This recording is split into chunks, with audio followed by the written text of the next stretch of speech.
Good evening, ladies and gentlemen. How are you doing tonight? It's so nice to see you, and I'm not going to take up a lot of your time tonight. You won't see a lot of me, because this is all about our seniors and our senior directors and the work that they've done. So right now, let's give them a round of applause right now.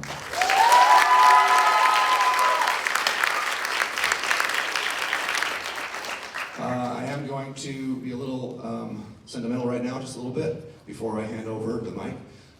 This is one of the best times of the year because I get to see the seniors and all of the underclassmen that they work with do the most incredible things.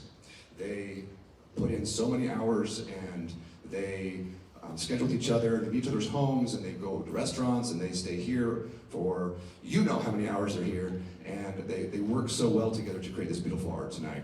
And it's great because they get to see that. It's also really hard because it's that moment where they start to detach from me, and they start to really show how great they are on their own. And I get really melancholy because I'm like, oh, they're flying away from me, but I know that many of them, they'll stay in touch, and so I love them, and this is great, but it's also hard, so thank you. And now, tonight you're going to see the plays that they have either written or they're directing, they've chosen. Some of these plays that they've chosen are deep and powerful. Some of them are super silly and wild and crazy, and some of them I just shake my head and I point to you and say, they're your kids, right? They're your kids, they're not mine. And so, please, if you, I know some people have talked to me about not being able to stay for the whole thing. If you're not able to stay for the entire production tonight, we'd ask that you please leave quickly and quietly in the middle of the scenes, so as not to distract from the beginning of the next scene. And without further ado, I'm gonna bring up our first senior of the night, that is Juno Otis.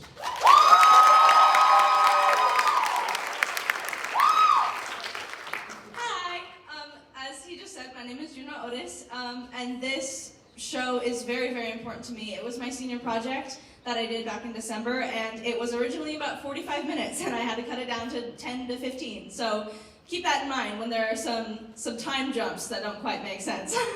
That is why. I love these actors so much, and they did such a good job, and enjoy.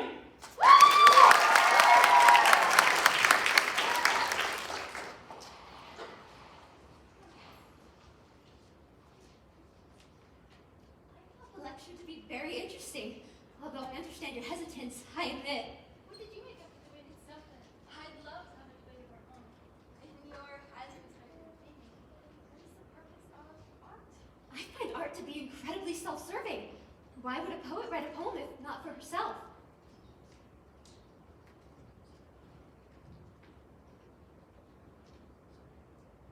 I heard a fly buzz when I died. The stillness in the room was like the stillness in the air, between the heaps of storm. The eyes around had wrung them dry, and breaths were gathering firm for that last onset when the king be witness in the room.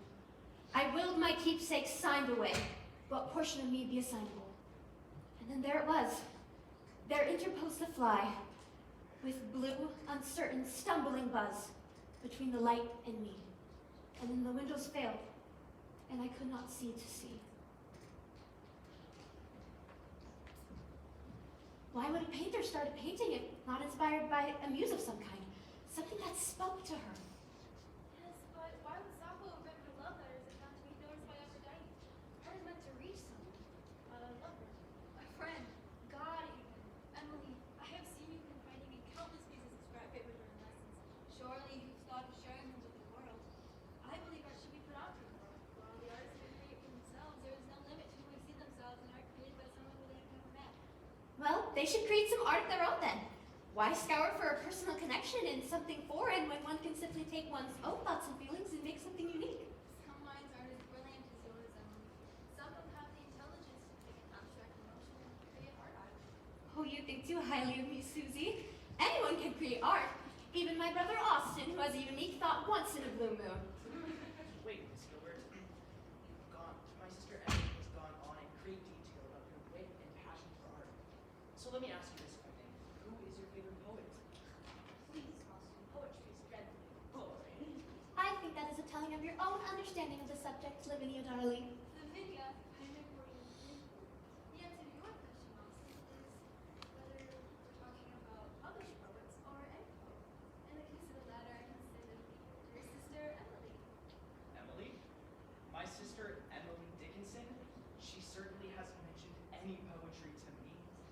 makes you think you know everything about me, Austin? Some things I keep private. Come on. Quite frankly, I take offense to the fact that my own sister has not yet shared this hobby of hers. To call it a hobby is a severe understatement. Emily has a talent. Her poetry turns my body so cold no fire could ever warm me. Why she refuses to share it with the world, I'll never know. So, Emily close? Yes, we tell each other everything. Always have.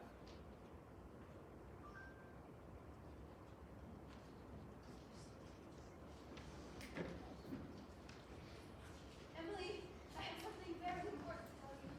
First, read this. Hope is a thing of feathers. Emily, this is beautiful. I thought I might publish it. Really? How exciting. I can pass up your work on my membership if you like. Yes! On the topic of exciting adventures, I have decided to continue my studies. I'm leaving for Baltimore in a fortnight and will stay for 2 years. Susie, But I can read you the letters you write. Please do not hide your true feelings. It's unbecoming. stay here with me, please. I beg of you, Susan, don't leave. Everything has been going so well. At least I thought. Is something wrong? Have I done something wrong? No, Emily, of course not. This is a once in a lifetime opportunity for me. I thought you would be happy for me. I am. I'm sorry. It's just suddenly hard for me to process being without you. How am I supposed to write without a muse? Emily, please do not make this harder than it already is. You don't think I will miss you. Why didn't you tell me about this before you accepted? Did you think of me at all? Of course I did. You were the first thing I thought of. I didn't tell you because I'd already made my decision.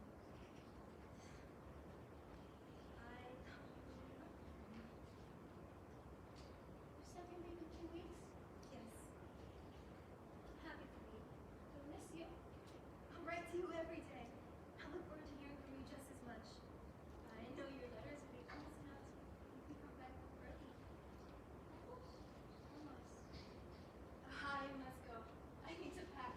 I will visit again before I go. I promise you. Good night.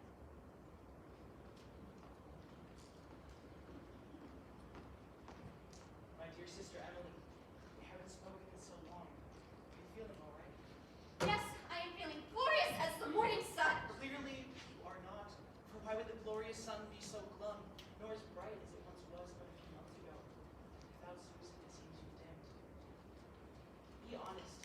What is Miss Gilbert to you? Austin, I love you dearly, and I trust you like I trust snow to fall in December. It has been a year without Susie. I write so many letters and poems, but nothing can stifle my longing for her. I know when she returns from Baltimore, her father will be pushing for her to marry. Austin, I'm in love with her. I have been for years. I beg of you not to tell Father or Lavinia. Father will never understand, and he is much too loud now. The whole town will know if she finds out I'll be a pariah. I won't tell a soul. You have my word. Here's my proposal. I will marry Miss Gilbert. No. You will write to her,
distorted, but both belong to me.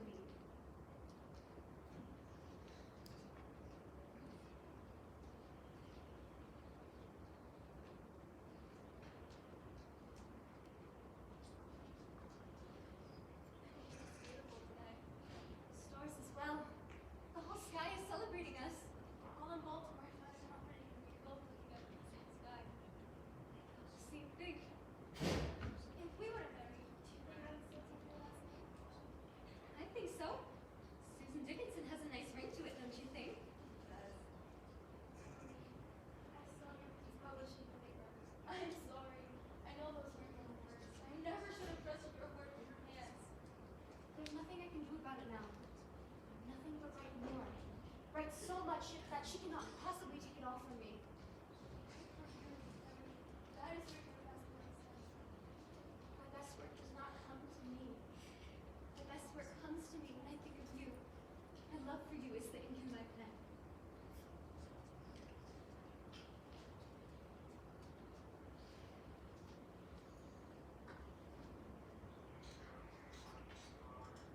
I will die someday. And when I do, only my memory will cling desperately to the bones of the life I've made, but not to the life I'm not. I will die as a recluse, as a lonely poet. They will twist and wrench and wring every drop of meaning out of my words, and there's nothing I can do. I am a sinner. I am a recluse. I am a silent, lonely old maid. I waste away in my room, and I can do nothing now. However, to those with an open mind, I urge you to look closer. I hope and pray that my identity, personality, and passion will not be lost. I hope Lavinia will do something with her life. I hope she knows that she is more than a wife, more than a mother. I wish my own mother realized this before she married my father. Most importantly, I hope Susan moves on. She will grieve, of course, but I want her to have a joyous life. Oh, I hope she publishes her writing. She spent so much of her life praising me that she forgot to notice her own brilliance. If I truly am a sinner, if I enter hell tonight, I take comfort in the fact that I have already spent time in heaven, in the arms of a woman. Show me eternity, and I will show you memory, both in one package laid and lifted back again. Be soon, while I and Emily be next which you've ever been, infinity.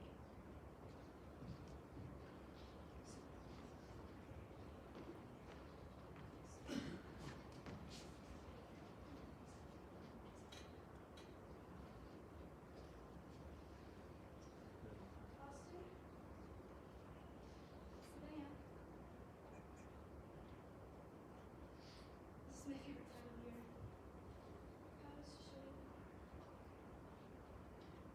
Did you ever give birth? Come and consider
lot to me.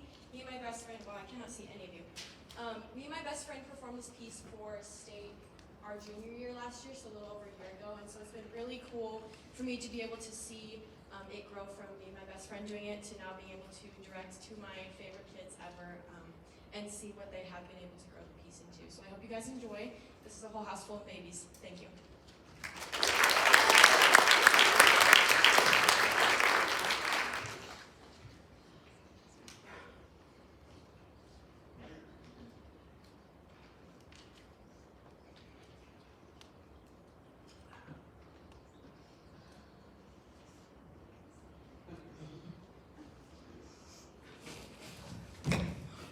You alright? I had too much to drink. You're gonna sit here in the grass. You're gonna get your butt wet. Do you want to get your butt wet? Yeah, I want to get my butt wet. Come on now, let's go.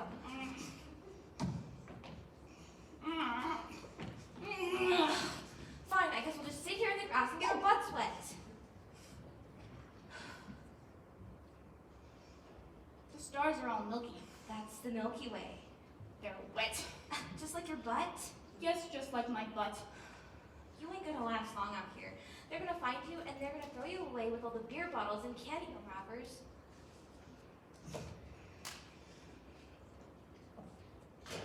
And all the hot dog buns. They're gonna pack you up with all the rides and the animals. How'd you like that, to get packed up with the pigs? I like pigs. You like them? They stink. They're cute.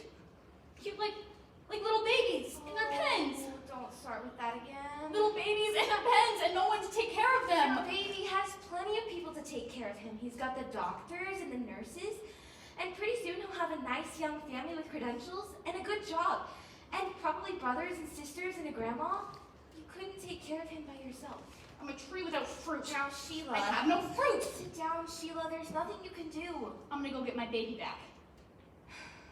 He's gone, Sheila. He's not yours anymore. Just because I gave him away doesn't mean he's not mine.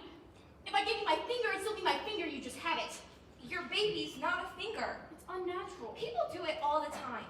I never had anything that was like that. It was mine before, and I gave him away. You couldn't handle him by yourself. But I could. You can help me raise him. Sheila, you know that's impossible. Why? Why does it have to be impossible? We've always been best friends back since we were little kids. I wish it was your baby, Reno, if that was possible. Well, it's not. But it could be. You could be like the man, and I could be like the woman. It's always been like that with me. Honey, I'm sorry you had a baby that you cannot take care of. But I can't take care of a baby neither. And besides, I don't even think they'd let us take him back. They will, if they see how much we love him. You already signed the papers. Our love will burn right through those papers. Those papers mean nothing but a bunch of words. They can't take away my love with a bunch of words. It's not your love they care about. It's your word. And you gave your word that you didn't want your baby anymore. I changed my mind. It's too late now. No, it's not. Where are you going? To get my baby back. In your bare feet? Where are my shoes? You threw them off the Ferris wheel? Well, then we need to go back and get them so I can get my baby. You can't even take care of a pair of shoes. How are you supposed to take care of a baby? I was mad. Exactly. What happens when you're mad and you throw your baby out a window because he won't stop crying? I'm not gonna throw my baby out a window. How do you know that? What do you know about raising babies? My mama raised me when she was only 14. And look what happened. You're not my friend. Yes, I No, am. you're not. If you're my friend, you'd run back to the hospital right now and go get my baby back. I would do the same thing if it was yours. If I could drive, but it doesn't even matter because you're just jealous. You can have a baby. You can even get a boyfriend. I don't want a boyfriend that gets me pregnant and leaves at the fair. It's not his fault he had to go. Well, he didn't come back, did he?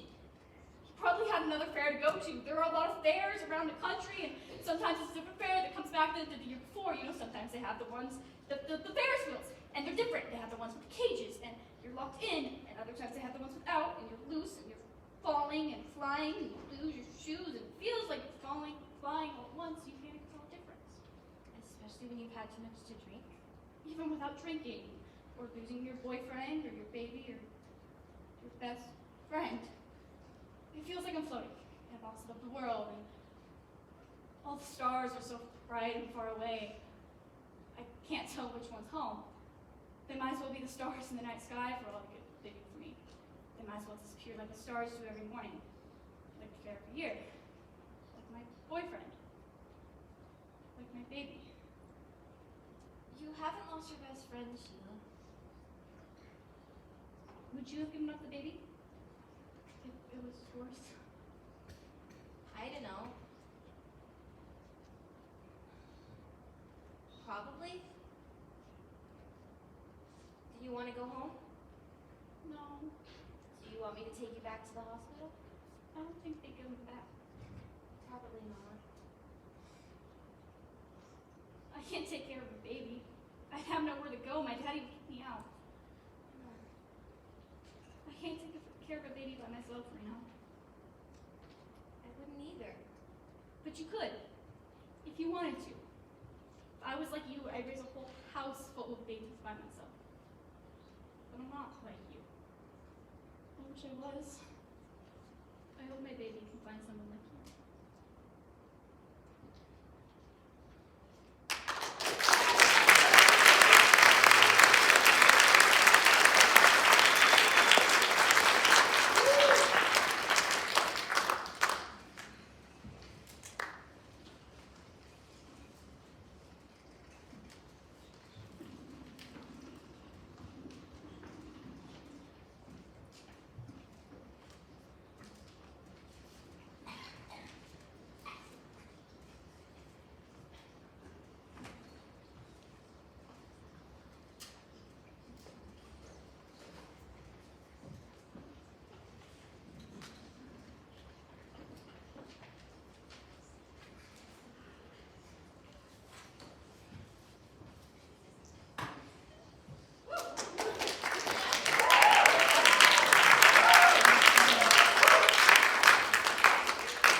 Hello? Oh, hi. Hello, everyone. My name is Emma Inwood. I am doing a scene called Customer Service with the lovely Seamus as George and Johnny as Suzanne. I think this is a funny scene, and I hope you also think this is a funny scene. I love you all. Good night.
Support. Support. Existing customer. Existing customer. English. George Watkins. My father's name, Harold. My mother's maiden name is Willis. My sister's name is Shirley. My dog is Sniffles. I weigh 150. 155. Inseam. Inseam? No, I will not. I will not. I want an operator. Operator. Customer service representative. Oh, agent. female. Breathy. Sympathetic. George Watkins. Hello, Mr. Watkins. My name is Suzanne. How are you? Hello, Suzanne. It's so nice to talk to a human. Oh, always, George, talk. It's what makes us humans, what separates us from... Why don't you read, Mr. Watkins? Well, it's just the robot voice and the menus. Cold and dispassionate, totally reserved. How'd you get through it, Mr. Watkins? Call me George. Oh, George. George, I will lift you, I say. I will lift you from the slough of despond. We shall rise together. You don't say. I do say, I do, George. What troubles you? Well, the personal questions. The questions. The robot asked me some very personal... About your body. Yes. Measurements and whatnot. Yes, the whatnot. Oh, piss on it, George! Whoa. It's not a voice. It's not a voice at all. No. It's a steaming poodle turd on the life sidewalk of life, George. It's just... when it asks for measurements Yes. on my body. Yes. Measurements. How dare it? I know. We all know. It's personal. Yes, you've nailed it, George. So, I refused. Did you? You refused. How refreshing. Yeah. You're so refreshing, George. Clean, unspoiled like a Grandma Moses painting. Well, And your measurements sound fine to me. I work out. George, why have you called? What? The purpose of your call, George. Oh, originally. The origin of your displeasure, George. Let me have it. I want to change my package. George, if I had a nickel for every man who told me he wanted to change his package. The sports package. It's too expensive. I know, George. Hockey's your bailiwick, isn't it? You sound to me like a man who likes to follow a puck. No, baseball, actually. The stadium, the grass, the heat of summer, the acrid taste of warm beer. Well, at the stadium. Precisely, George. When we go to the stadium, it becomes, let's face it, strictly a warm beer scenario. We? Unless you have a skybox, George, beluga caviar dawn by the glass. Well, no, but at the house. Precisely, George. At the house, what do we have? Snacks, Snacks. beer, fridge, a big TV. Chips and dips and suds. What else, George? The sports package. The sports package, George. Shit. It is shit, George. Without the sports package, a life is shit. I can't afford it. So I'm not. What is that, George? No. You use me up and toss me away just like you did with Karen Compton. Karen. Compton, how? You just couldn't slide in the third base, could you, George? Wait, this is insane. You're just not a closer, are you, George? Wait. So disappointing. I Keep Okay. making the same mistakes. You shouldn't have that information. That's something personal, something that happened 10 years ago. I guessed. Look, I don't like this. As much as I've enjoyed our little talk, Suzanne, I'm going to have to speak with your manager. Him! Well, look, I'm sorry, but these kind of things, they just... I'm sorry, I threw Karen Compton in your face. I was hurt, I was wounded, I went for a Hail Mary. That's, football. I know. This will be my last straw with him. I'm down on my sales this quarter, especially with the godforsaken Sports package? Yes. Look, I'll do it. I'll keep the package. Would you do that, George? I'll do that. You'll keep the sports package, and by God, you'll be up for another year. Now, hold on. You'll be up in HD, George, because that's the kind of guy you are. No FFB's a Cavalier, no Champers, no Buffy, you're a stout, sturdy, Chips and Brewski kind of guy. You're my kind of guy. God damn it, George, you are my guy. Damn. Yes, say it. Okay, I'm your guy. Thank you for re-registering a sports package. Is there anything else I can do for you today? What? Is there anything else I can do for you today? What? Wait. What about? What about what? About us? We have a minor league package if you're interested. What? Minor. Wait. Minor. Is there anything else I can do for you today? No. Oh, I guess not. Thank you for calling. Bye.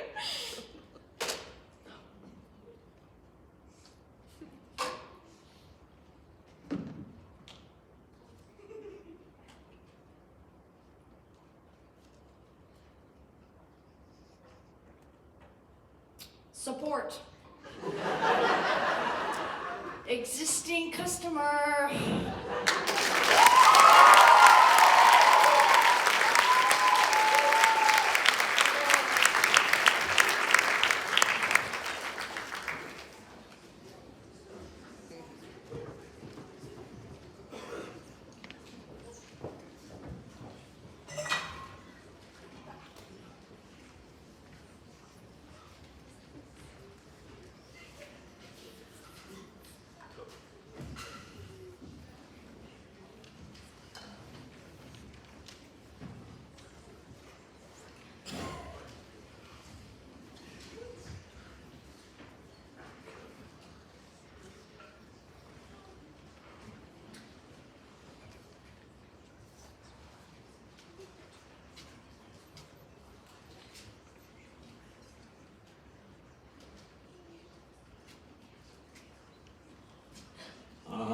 Hello, this is on? Alright. Hello, you guys. How are you doing? Okay. I hope you're enjoying everything so far. My name is Blake Lewis, and I'm directing this piece. It's called the 5564 Toronto. It's like kind of a serious, little bit of comedy, maybe a little love story secretly, I don't know. I'm also operating lights for this show. But I appreciate everyone coming tonight. I hope you have a wonderful time, and enjoy. Thank you.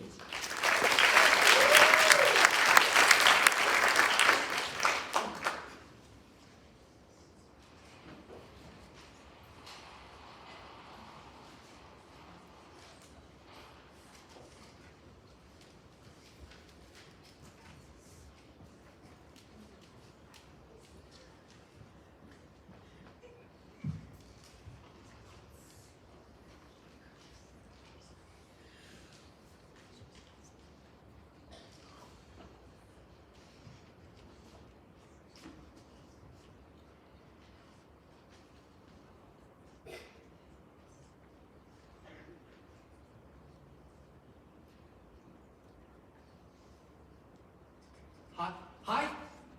You don't need to feel uncomfortable. You shouldn't be worried or anything. They have security guards that come through here all the time, so you don't have to be worried or anything. It's okay. I'm fine. I can understand.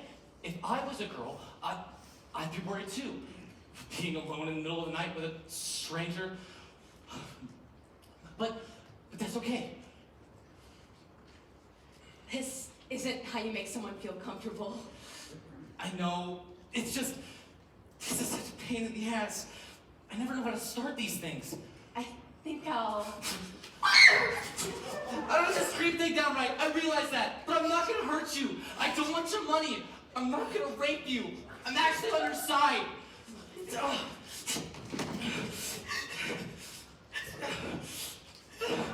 This is what you think it is, okay?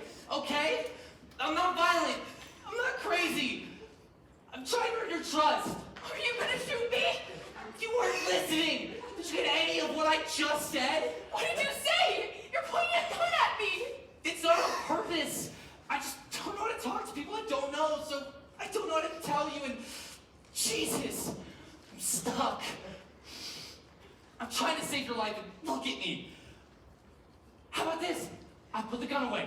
I close my eyes, and you run. Like hell. Out of here. You go home. I don't want to go home. This is a pretty good deal. What's your name? Molly, I have a bus ticket. You can do all those things you said about putting the gun away and closing your eyes. Instead of going home, I'm gonna get on that bus, okay? Same end result. I wind up away from you and alive. But I'm supposed to stop you from getting on that bus. Because if you do, you actually wind up dead. Dead? At 4:17. What? You think I'll be dead at 4:17? 2 minutes after you get on that bus. Are you like a guardian angel or something? No, my name's Gavin McGregor. I'm a person. Then why would you say something like that? It's on this piece of paper. What's on that paper? What does it say? Woman in Blue by Bandits on the 5564 at 4:17. Bandits? Where'd that paper come from? The Wild West in the 1800s? No, it's actually for a playbill they're doing for a musical over on Main Street. I opened to the cast and crew, and it fell out. I wasn't sure about the numbers at first. I checked trains and planes and even a couple of addresses. I did a comprehensive Google search and it led me here. And you're in Blue. What are you saying? Can I put the gun down? You think I'm gonna say no? It's just, I'm not gonna let you get on that bus. Or else you'll what? Kill me? No, it doesn't usually go like this. Well, it does. This has gotta be the worst. Worst what? Lead up to saving someone's life. Why do you think you're saving my life? I get these pieces of paper, and they tell me when something's gonna happen to someone. In the future? They tell you the future? Sort of an overachieving fortune cookie? Yeah, That's weird. Can I see it? The paper? sure.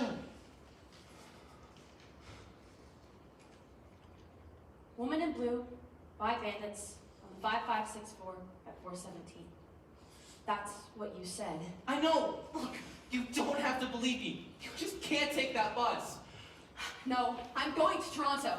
I'm leaving here, leaving Buffalo, and I'm going to Toronto. That's fine. You just can't take that bus. There's one at 6:45. Which is 2.5 hours from here. That's 2.5 hours. We're talking about the rest of your life. 2.5 hours is nothing. We could go to a coffee shop and get a cup of coffee. You could go to some place with internet and download some new music. It's 3 hours to Toronto. You should have some new music. What do you like? Classic rock? Chicago blues? Country? Are you hitting on me? No, I wouldn't do that. Yes, you are! You're doing the save your life thing as a way to get a date. Do you think I asked for this? For these stupid pieces of paper in my grocery bag or dry cleaning? Think I want everyone to think I'm crazy? You probably don't remember this, but there was this news article from a few years ago. When all these people, some getting into their cars, others looking out the windows, they see a woman being killed on the street in New York City. Right in front of them. And she's screaming for help, and not one of them does a thing. Nothing. They don't call the cops or call 911. You can be like that. Ignore it. So I get a premonition that some dogs get run over on the corner of Lewin and Harris, and I shouldn't try and stop it? How would you stop it anyway? I'd go to the corner. Then what happens? None of the dogs would die. But people get really mad, don't they? They think that you're nosy or crazy, or have Tourette's or something. But you saved a dog. A dog. One of those people's dogs would have been very sad if their dog died. You don't even know which one. I've never told anyone this, but I was 20. Good for you, so was I. Something in common after all. It's the first time it happened. I got this piece of paper in my Quiznos bag. It read, window washer and dreads, the Scripps building. I was in Cincinnati at the time. 922. So I go there, and there's a window washer in dreads. I started talking, and I ended up messing up some of his things. He ended up getting fired. But he didn't go up on the scaffolding. He didn't die. Then there was those dogs on the street. They ended up getting in a fight over this T-bone steak I brought. But none of them died. Then there's this old man with a parakeet. Stop! What's so important that you can't take another bus? I mean, it's none of my business. But if it were a doctor's appointment or a business meeting, then you could... Jeez!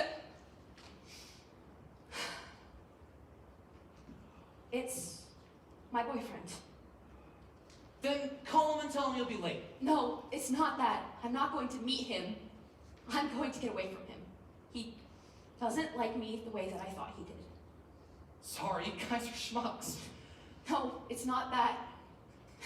He actually likes me more than I thought he did. He wants to take things to the next level or something. You mean sex? No, I mean like getting married. Jeez, marriage. A life together for like ever.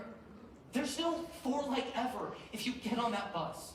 Molly, is leaving him at 4:15 worth dying over? You need to think of this like I do, rationally and logically. Why are you doing this?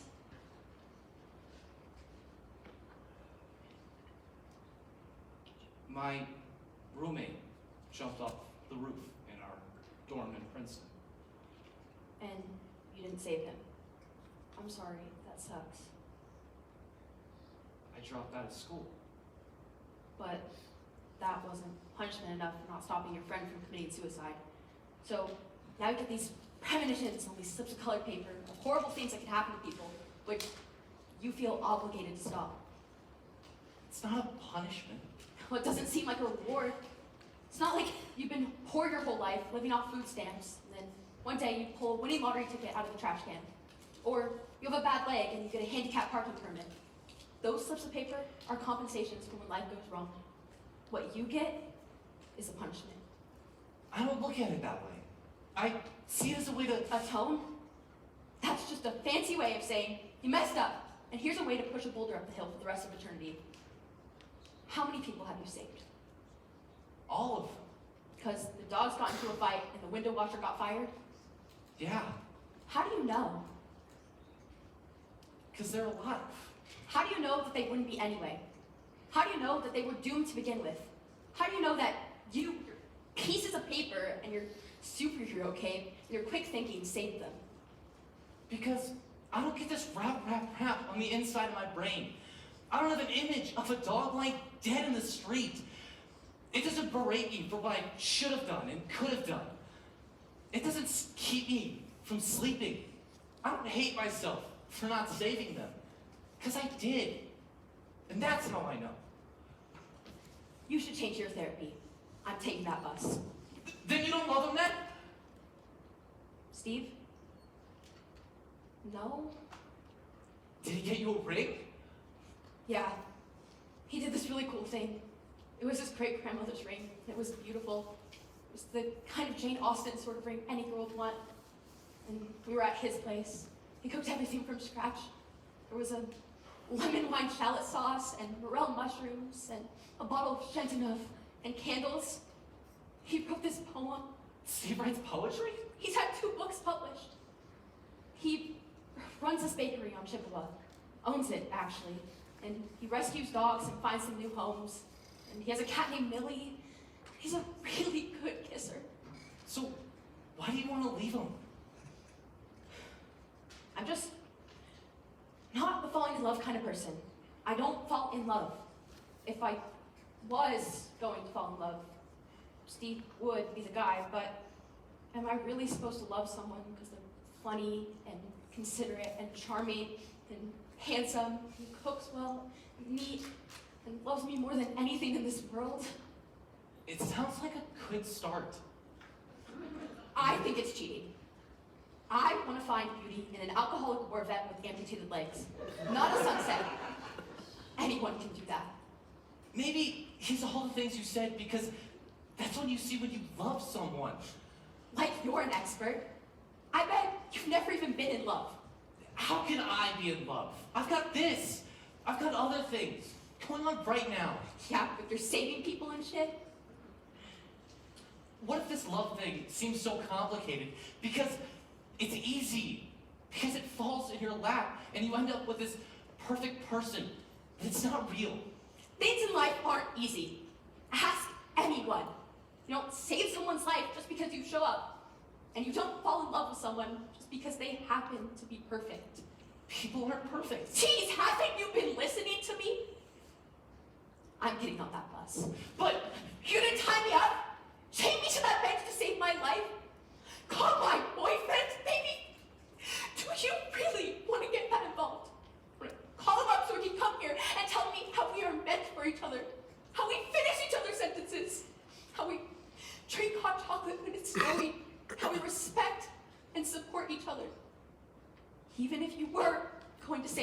those things, it wouldn't matter.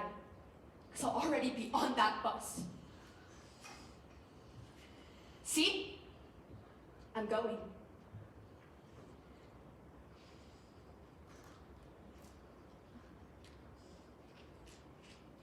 Maybe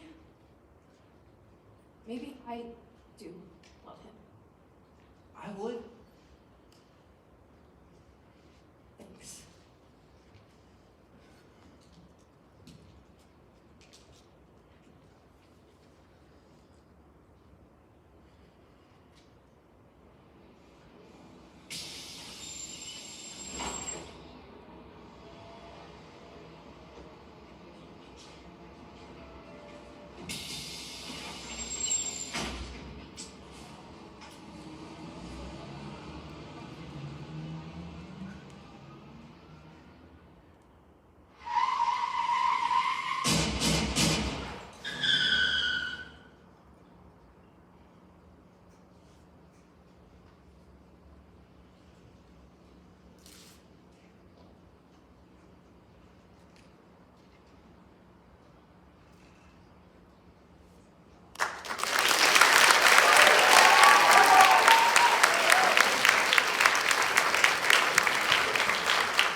Hello.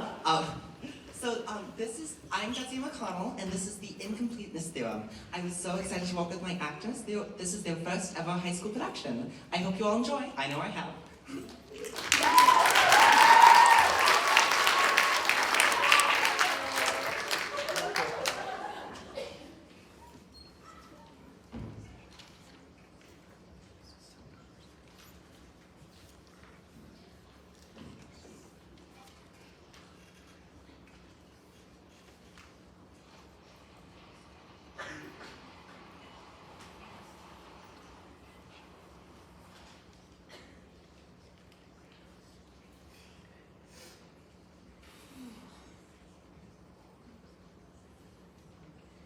You went through a whole bunch of trouble, didn't you? It's your birthday. You remembered. It's the 8th day of the 8th month. Right.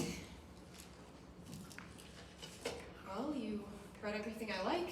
Chicken salad sandwiches, red grapes, ooh, brownies. Ooh. See, I pay attention. Yeah, this is lovely. Thank you, Kenny. You're welcome. We never really did this when we were dating. We never went on a picnic together.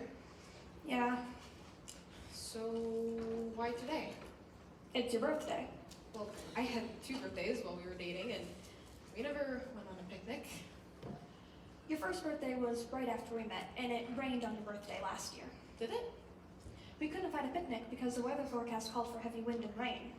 Oh, There was a tropical depression influencing the weather system the week of your birthday. we could have had a picnic another time. I never thought of it. Oh, You never thought of it either. yeah, you're right. I didn't think of it either. I didn't ask you to go on a picnic. So, what made you think of it now? I saw a Friends episode. Yeah? That gave me the idea. Well, it's a lovely idea. When did you start watching reruns of Friends?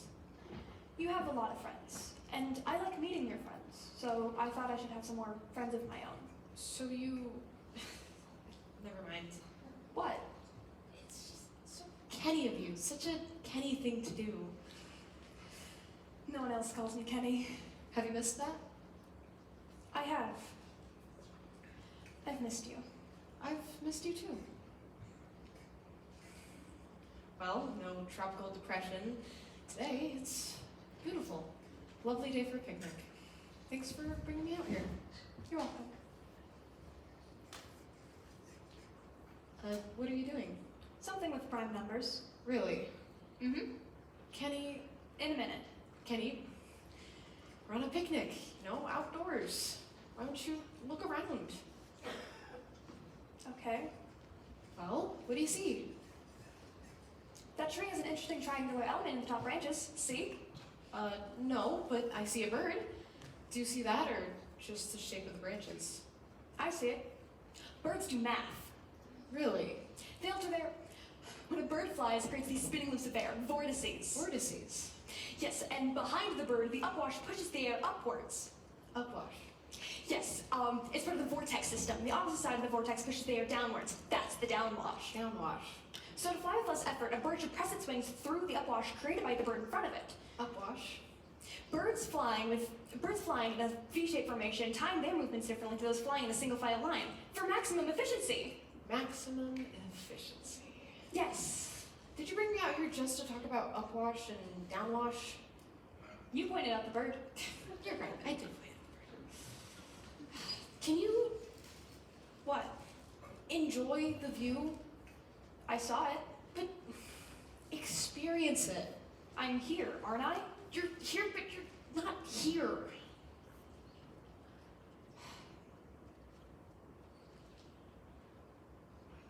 You have your phone. You could play Angry Birds. I don't play Angry Birds anymore. You used to love Angry Birds. Only reason I played Angry Birds is because you were always on your phone. I didn't have anything else to do. I thought you liked it. No, it's addictive. I was addicted. Are you saying I'm addicted to math? I never know what to think.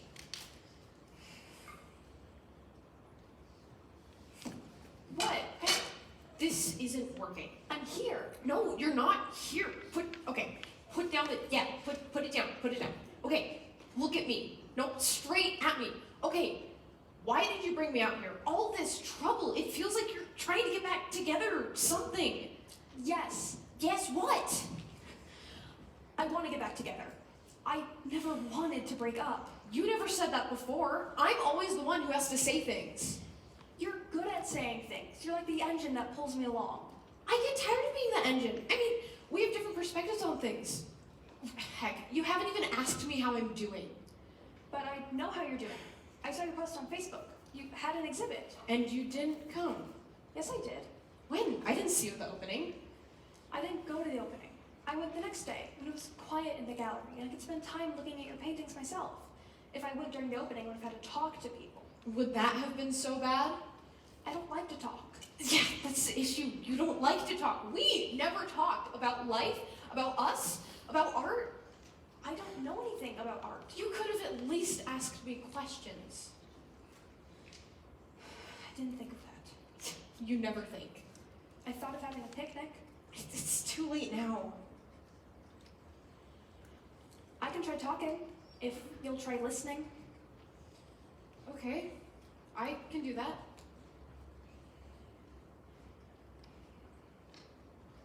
You're not talking. I can't think of anything to say. Is it easier if I ask you questions? I guess. Okay. What is important to you? Math. Okay. And why do you like math? Because I'm good at it. Because you're good at it. Okay.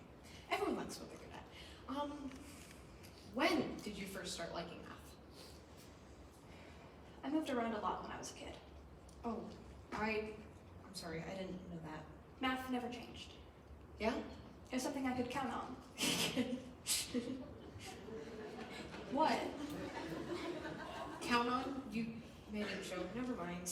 Oh. So you say you can rely on math? History's like different interpretations, but 2 plus Why 3, else do you like math? it's universal. It's so cool. Yeah? Wherever you are in the world, even if you don't speak the language, math is the same. And algebra's like a game. A game. You can't play a game unless you understand the rules, right? So every year we learn more rules in order to play a more complex version of the game. It's a puzzle. There's something so satisfying about finding that missing piece. And geometry, wow, geometry. Geometry is all about creating proofs, and proofs are the best. Proofs are rock-solid arguments as to why something has to be true. And you're given certain rules, theorems, postulates, and then you're told a couple other things are true, and you have to find the logical path. The path that tells you what you're trying to prove is undeniable. It's another puzzle. What I love is finding that shortest path. How can I get from here to there in the fewest number of moves? Video games. Same logic. Thanks for sharing all of that, Kenny. See, I can talk. Yes, but it doesn't really mean anything to me. We don't speak the same language. Art is math. Art is math? It's geometry. It's... Never mind. No. You know what? I'm listening. Your paintings changed after we broke up. You didn't like my paintings before? I liked them, but I didn't get them. Oh, well, they're symbolic. I know. So, I mean, you could have taken what they mean to you personally. What do you like about my new paintings? You're making really interesting shapes. Yeah? And lines. Oh. It's geometry. You call it art, but it's geometry. You have such a keen sense of perspective. You understand the rules and then you break them, demonstrating chaos. Perspective is geometry, and you're so good at geometry. That's what I love best about your paintings. You need to step back in order to really get them. And at an opening, there's too many people in the way. No one's really looking at how brilliant you are, and that makes me mad. So I don't like going to the openings. I like going the next day, when I can really appreciate your work. Thanks for coming to the opening. You're welcome. I wish I'd known you'd gone. Well, now you know. Yeah, now I know. There you go again. What? It's just, we had this whole lovely conversation and now you're back staring off into space. Look, What? the pigeon. Yeah? It's pretty. It is. It's very pretty. See the color on the wings? Mm-hmm. How the sun hits it? Yeah, it's beautiful. Thanks for pointing it out. You're welcome. Pigeons can count, you know. It's been proven they can count up to 9.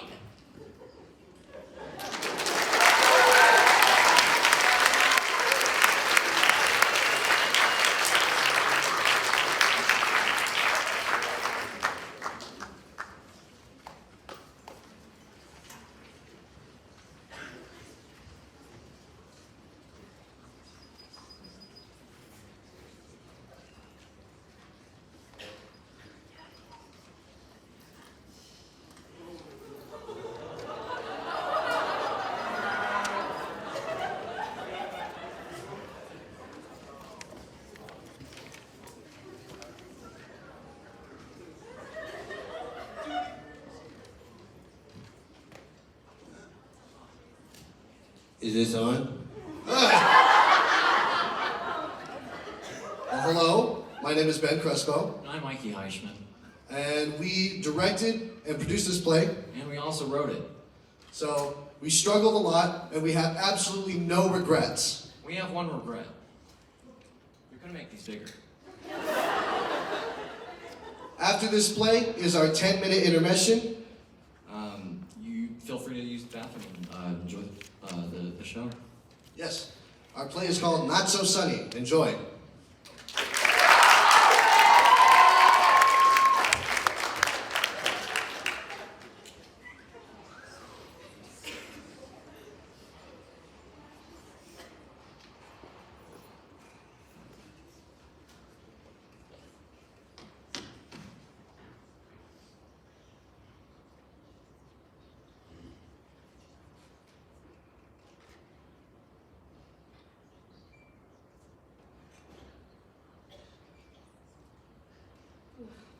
How much longer? Good morning, Sleeping Beauty. How about some music?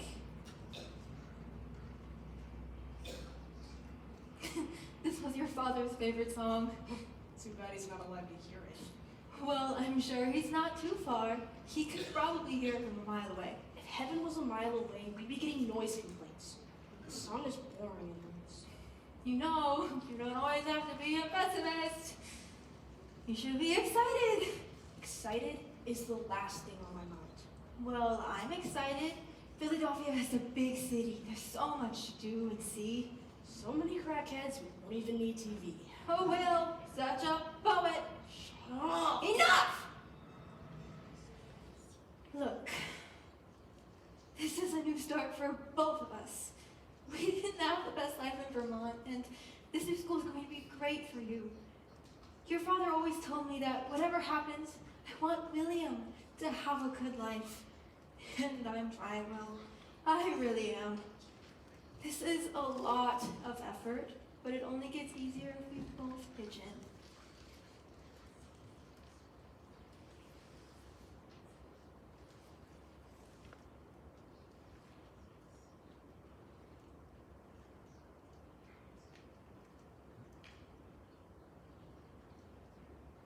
Pretend this is a blackout. Never mind, it is.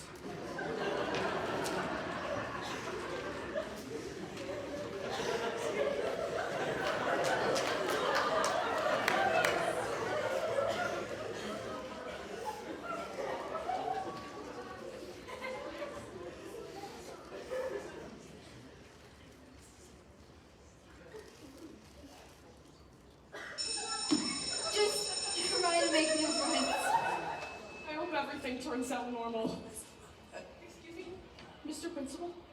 That's me. Do you know where Miss Schwiggelman's room is?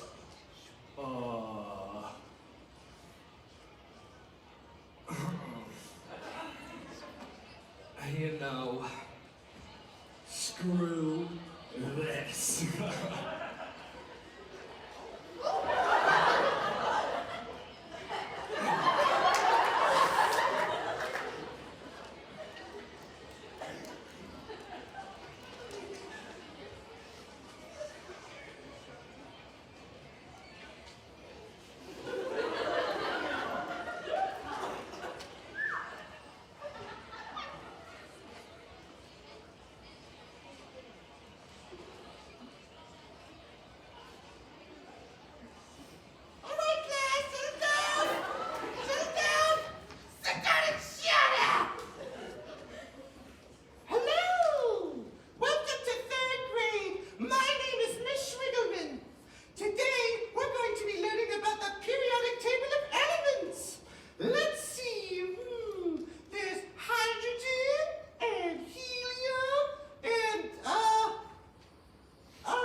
What's up with your shirt? It's my name, Aiden. What is your... The BRS sound because my dumb mom made me braid like a dumb... Shut up! Jeez, dude, you didn't have to interrupt me like that.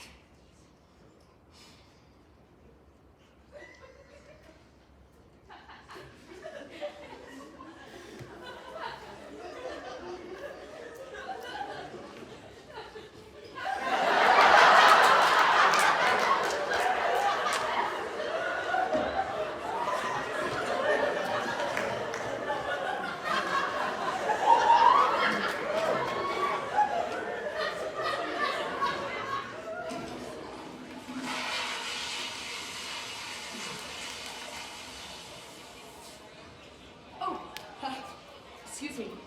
Do you know where the drop-off and pickup lines are? My mom's supposed to pick me up. Why were you in the bathroom for so long?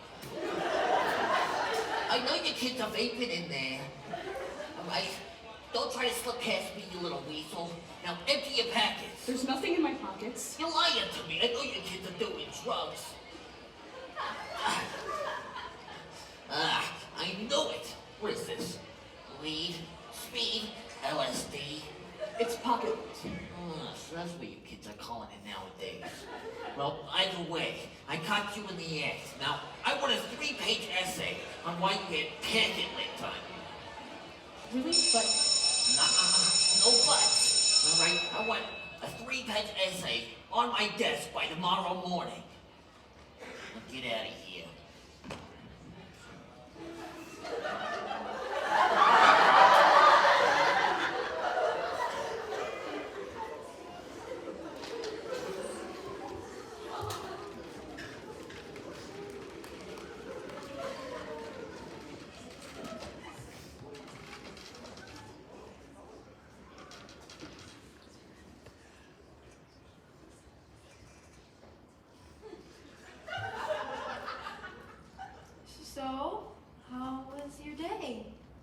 It was terrible. I don't want to go back. I hate it here. Your father used to always say was kids live their lives wanting to grow up, and adults spend their lives wanting to be kids again. You have so little time to be young.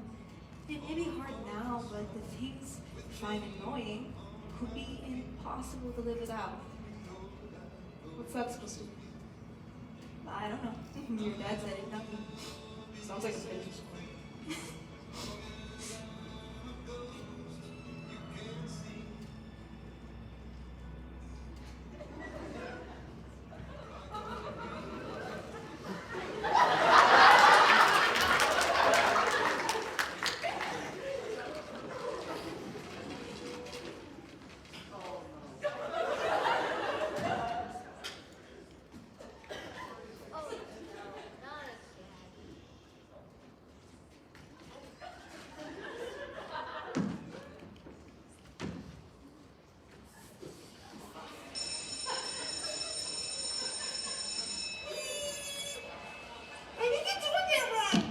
What am I doing wrong?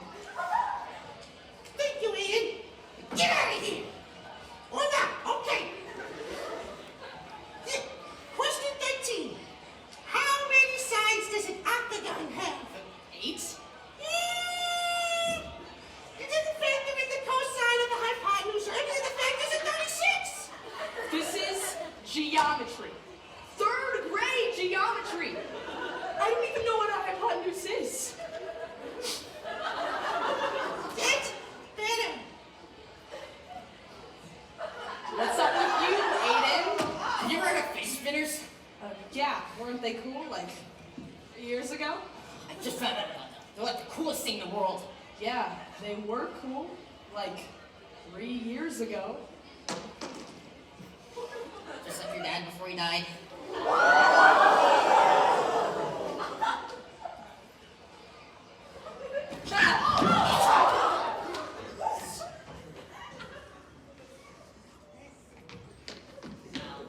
Do you know why I called you in here? Was I smoking packet lint again? No, actually, you were doing what? No, That's it.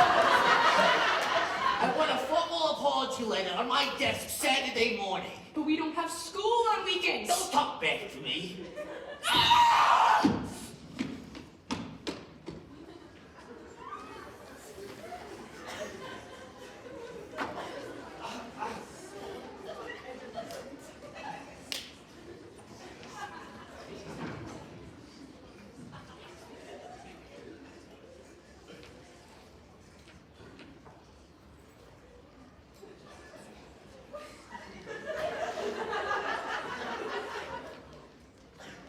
Dear Dad, everyone around me is super childish.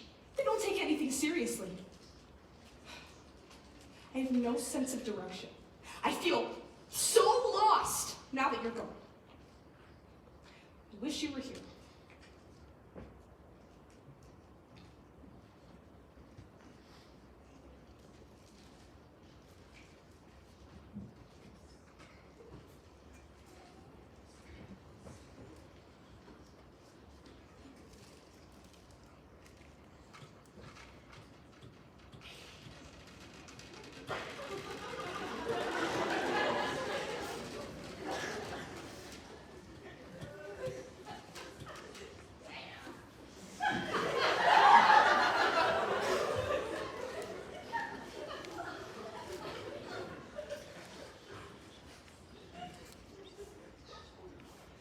I never wanted this life.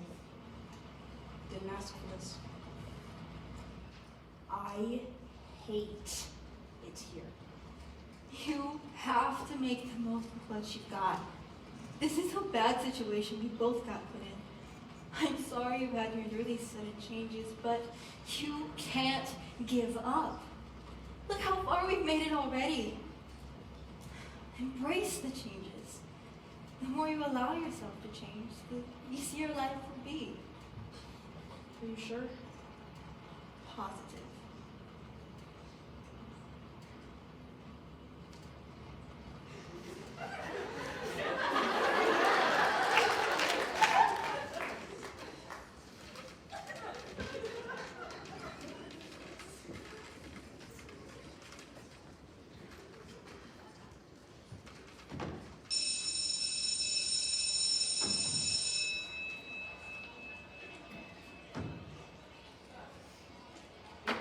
Here's my paper and all of my, substances. Paper? Garbage? What am I, your teacher? I don't want this stuff. Go throw it away. Little gremlin.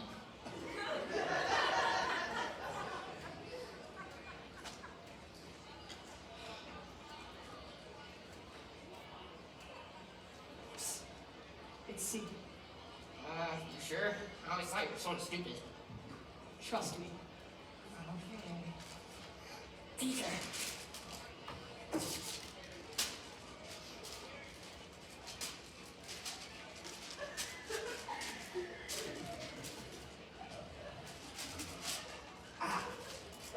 All right, class. All the test scores are in. You all sucked, except for two of you. The new kid, Walter. It's, actually it's Will. Oh, Will. And very surprisingly, Reagan. It's Aiden! Don't yell at me!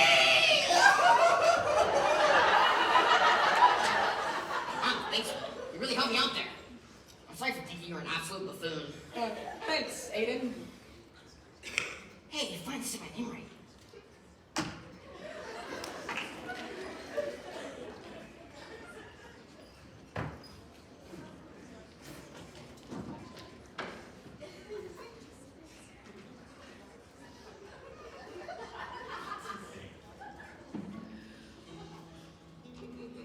I didn't know it then, but these days of my life were most important to me. I never knew my dad well, and that gave me a reason to grow up and be a man too young. When I went to that school, I was the odd one out. Everyone was wacky and unpredictable and annoying. But after I stopped pushing them out and started embracing the silliness, my life became easier, simpler. The life a young kid deserves. I guess I owe it all to my mom. And you too, Dad. If you were here, I'd give you the biggest hug.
Hey, hi, hello.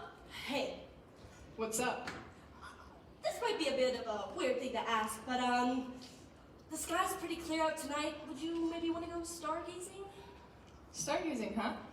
Yeah, sure, I don't see why not. Perfect. I can pick you up if you want. Yeah, that sounds great.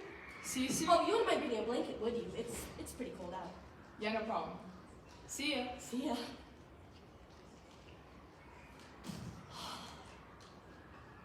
Shit!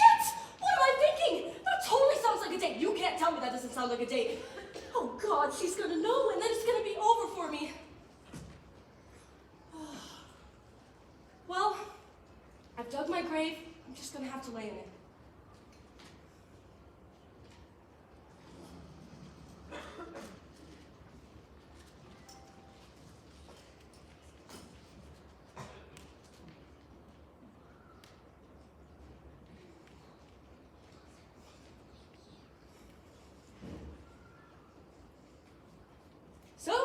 swear too. I don't know, I thought you'd have a plan. After all, you were the one who invited me, right? Oh, right. Well, to be honest, I didn't really have a plan. You invited me out just 'cause? What? Can't a friend just ask another friend out unprompted? You act like hanging out has to be planned. You're right.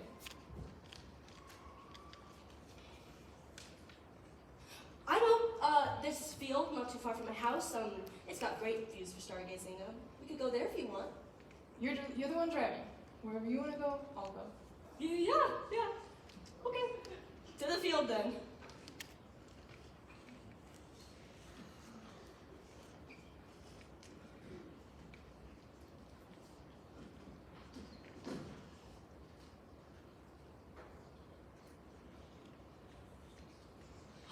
It's just like I remember it.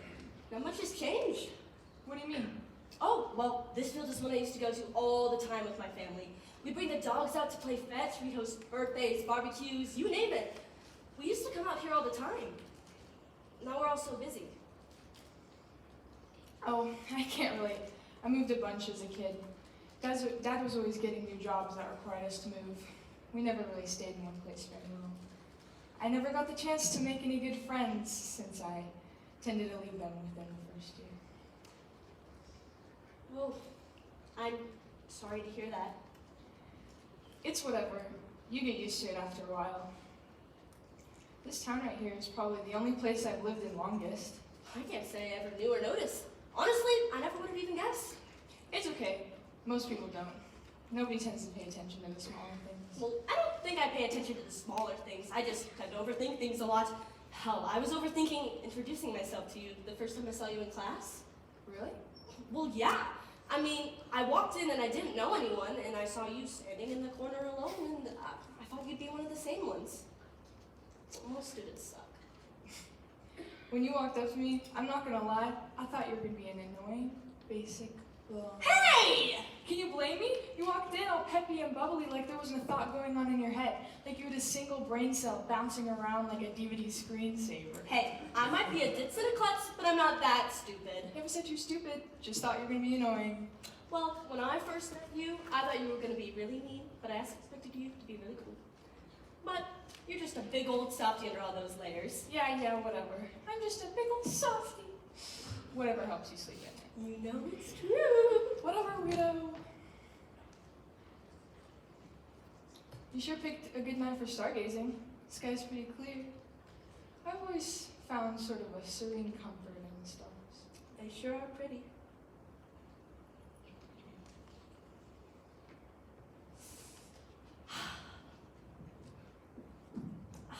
You gonna join me down here or what?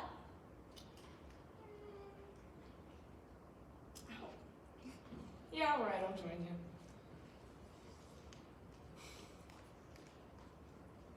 There's the Big Dipper. Little Dipper isn't far. Is that Orion's belt? Orion's belt? Yeah, that's what I meant to say. Is that Jupiter? I think so. It's cold. I mean, I expected it to be cold, but yeesh. Here, take it. I don't mind the cold. You know, I really appreciate you coming out here tonight. I feel like I don't have this sort of connection with most people. What do you mean? Well, it's just hard to know where you stand with people sometimes, you know? I know I've got friends, but I don't know how many of those people actually consider me to be theirs. These friendships are really just fleeting moments in time anyways. Most of these relationships aren't gonna last out of high school. If you don't mind me saying, things just feel different with you. You have a very comforting presence. I feel less alone when I'm with you. Come here. You know people care about you, right? I know. Sometimes I just struggle to see it. If it's any consolation, I care about you. Hey, what's wrong? Oh, nothing's wrong. I just have something to tell you. Are you okay? You seem upset. Listen, I wasn't gonna try and tell you like this. The words was just sort of fumbling out of my mouth right now, but you'd like me back. After all, how could someone like you like someone like me? You've probably got plenty of guys swooning over you. I don't even really know what I'm saying right now. If you can't tell, I'm panicking a little bit. I'm a bit of a mess. Actually, I'm a bit of a wreck. You wouldn't like a wreck like me, would you? You probably don't even swing that way. Well, that's a lot. Yeah, I know. I'm sorry. No, it's okay. Don't apologize. It's just a bit to take in. I also wouldn't want to go make assumptions. Yeah, I know. Assumptions get you nowhere. Well, I mean...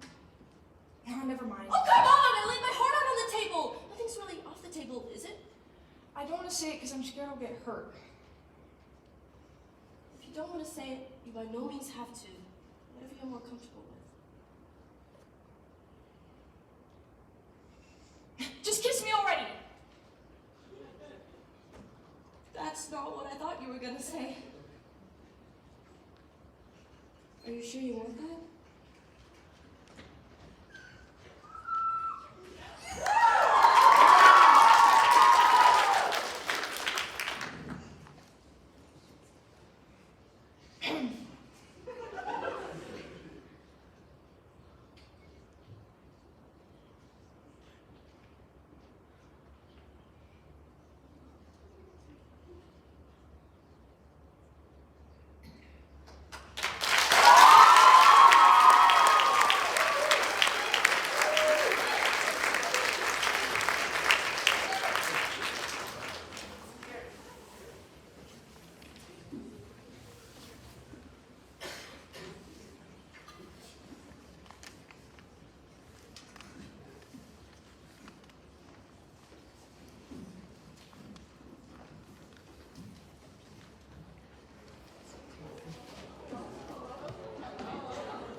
Hello? Oh, yes, okay. Hello, I'm Bradley Gilmore. This is a piece that I wrote myself. It's the third piece I've written, but the first time I wrote one by myself, so hopefully it's good. As you can see, I came dressed to impress. But it was a lot of fun working with these guys. One of them's my best friend, couple I haven't even met before. But it's going to be a solid piece. So thank you and enjoy.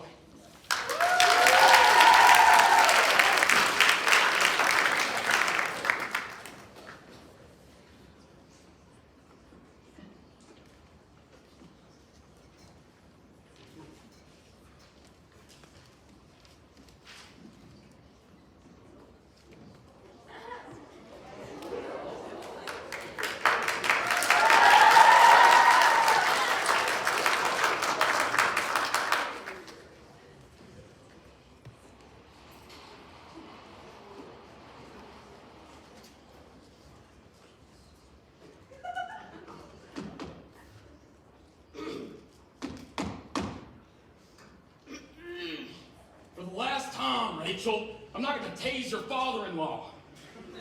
Oh, you're not Rachel, are you? You're that Jeremy fella. Yes, sir. Don't call me sir. It's bad taste. You can call me Kevin, or K-Dog, or Captain K, or my personal favorite, Kevin. That's my name in French.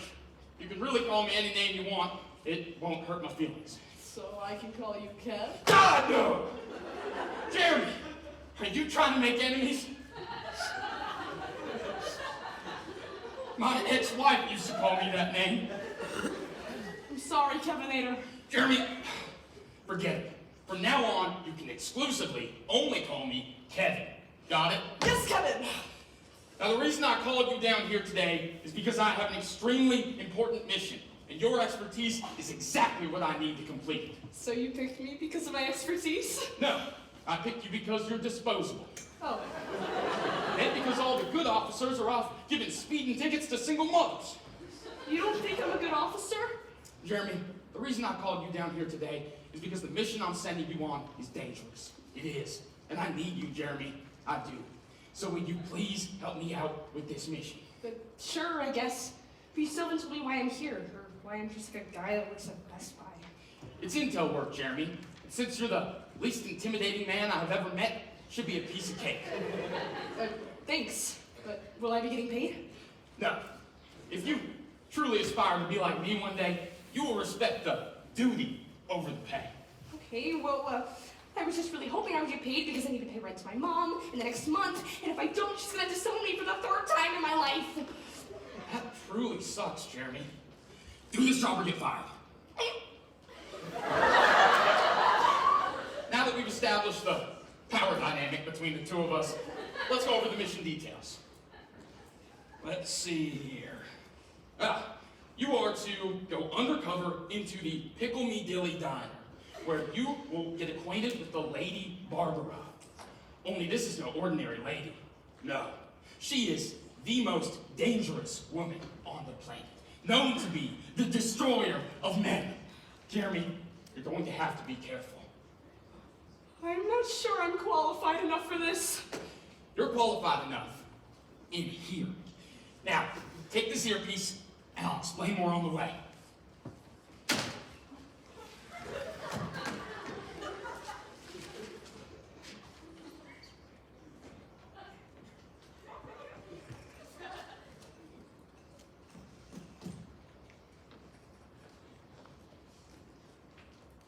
Go back, you passed her.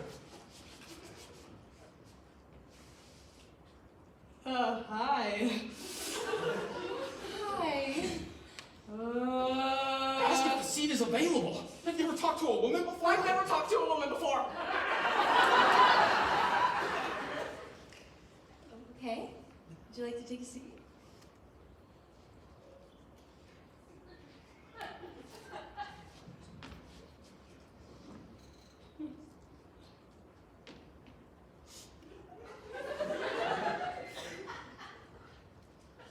So, you just walk around this diner looking for pretty little ladies to sit with? No, just you. That was not the story I told you on the way in here, Jeremy. Remember, you can lie to her. Oh, you came here just for me. Did you find me using that police knowledge of yours, using that badge? You forgot to take off your badge. You're undercover, don't you understand? Whatever you do, don't tell her you're an actual cop. Improvise something.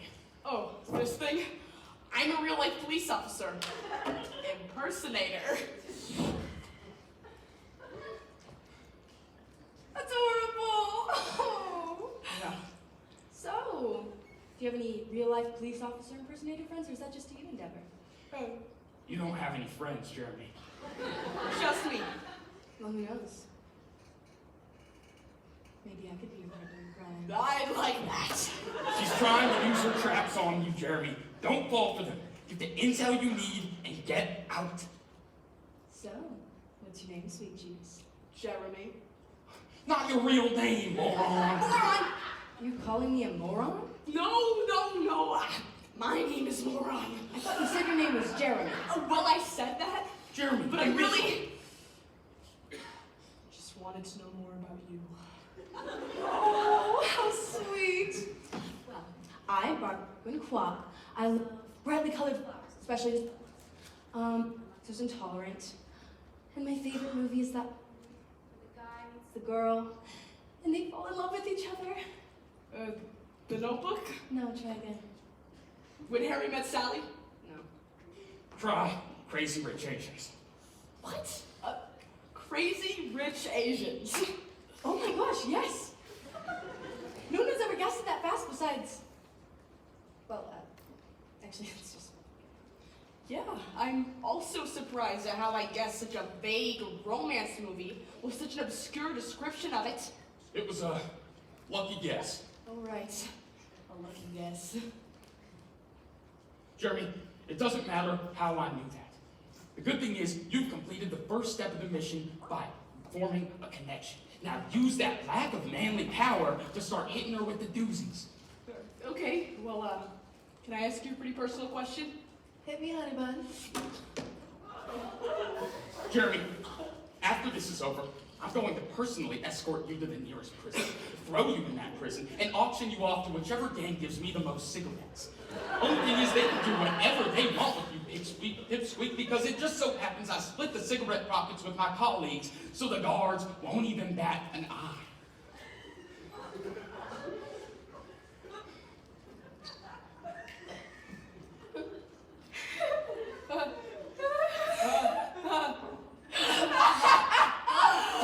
Hilarious! I am? Yes!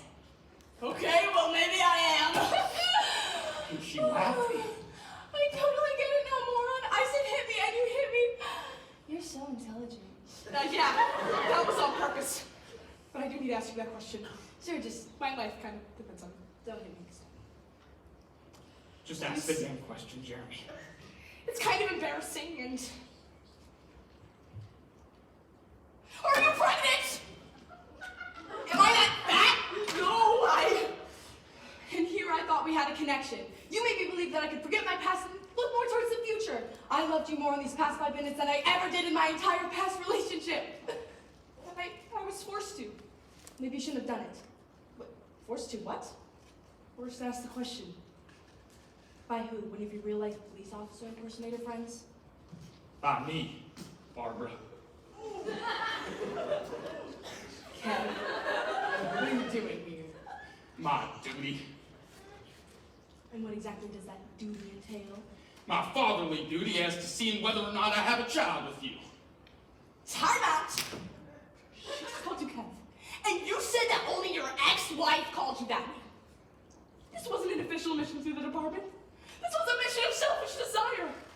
You used me. You manipulated me. And most importantly, I really am not getting paid.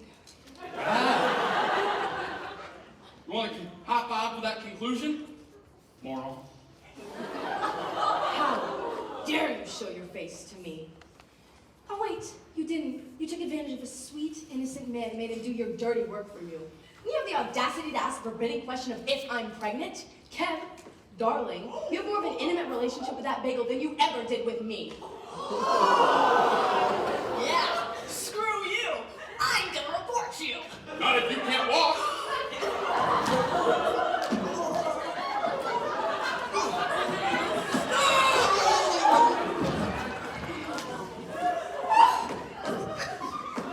How dare he do this to you? I'm sorry I yelled at you. You're the only source of life that this happens on the earth. Please forgive me, moron. We can leave this diner behind and go explore the world together. We can have a kid named Moron Jr. who also loves to watch Crazy Rich Asians. So please, I'm begging you, will you? Please love me. Come here. My name is Jeremy.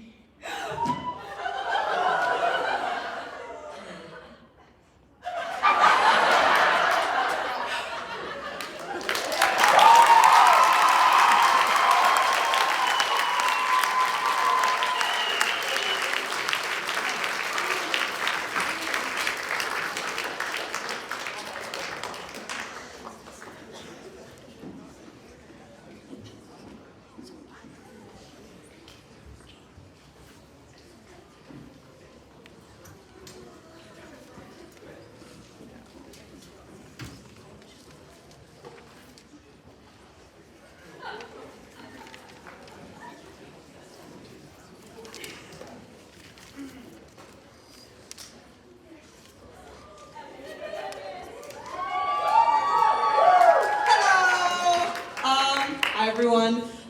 Really can't see anything. I know what you guys are talking about now. I don't like this. Hi, thank you all for coming. I am so excited to to show this piece to all of you. It's something that I really loved, and I hope you do too. I'm a little hopeless romantic at heart, so I chose a little slightly romantic. It is a romantic piece. So I hope you guys enjoy it. Thank you. It's called Black Coffee.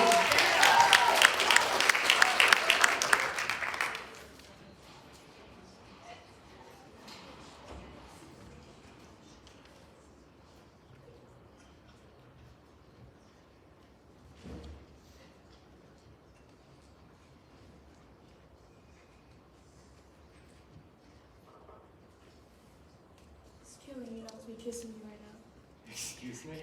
Damn it, I knew I shouldn't have said it. I knew I shouldn't have said it. It's okay. No, it's not. It's really okay. It's been a long day anyway. That's really nice of you to say. Really, really nice. I mean, I'm usually not like this. I'm usually very level-headed. I usually don't say things like this. I mean, oh, I just swear it's something in the air. You were just sitting there and, well, you know, you're looking so gorgeous. And I figured, what the hell have I got to lose? I mean, I could just, if he's going to hit me, he's not going to do it in a public place. So I could just, you know, run to the bathroom because Talk a lot, don't you? I've been accused of that before. Being silent has never been what you would call a strength of mine. So, again, I apologize. Please go back to your coffee or tea or cafe latte or... It's a coffee, black. No sugar, no cream, no ice blended, no frappe watcha. Does get kind of complicated, doesn't it? Following the trend, I suppose. Name's Matt. Alice. Well, Alice, you did make my day more interesting. Better than boring. Better than boring, right. Well, thanks for not, you know, hitting me or running off like a madman. Not usually the wild and crazy type of guy. Not usually. Not usually, but if the situation warrants it, I might just see which way the wind blows. You know, go with the flow. So, could it possibly be a possibility?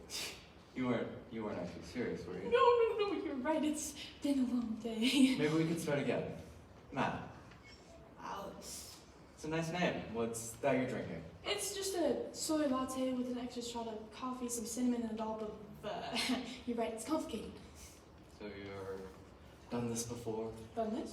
How we started out. I mean, it's quite unusual to go up to someone and proposition them totally out of the blue. Well, not quite a full proposition, but still quite forward nonetheless. I know, I should have just kept my mouth shut, drank my overly labeled drink and gone my merry way. I swear there's something in the air. Well, I've never been one to stand in the way of someone's carved path, so please, go ahead, whenever you're ready. It's really okay with you. Just a kiss. You know, you really do have delicious lips. It's not my weakest point. You smell amazing. You're not signing any contract, remember? It's really okay. I'm not really sure where this starts. Does that really matter? In some ways. Are you really sure? You know, it took a lot of courage to get up and talk to you. I'm not really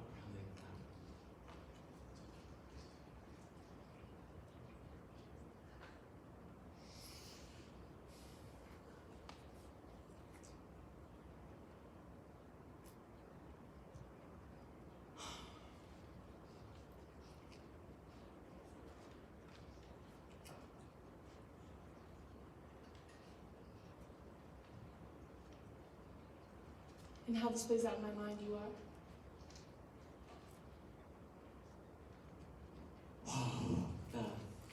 I can't. I'm sorry. I can't.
Hello. My name is Wyatt Matthews, and my play is called Kitty the Waitress. I'm very proud of all my actors. Put some great effort into this, and I hope you enjoy it.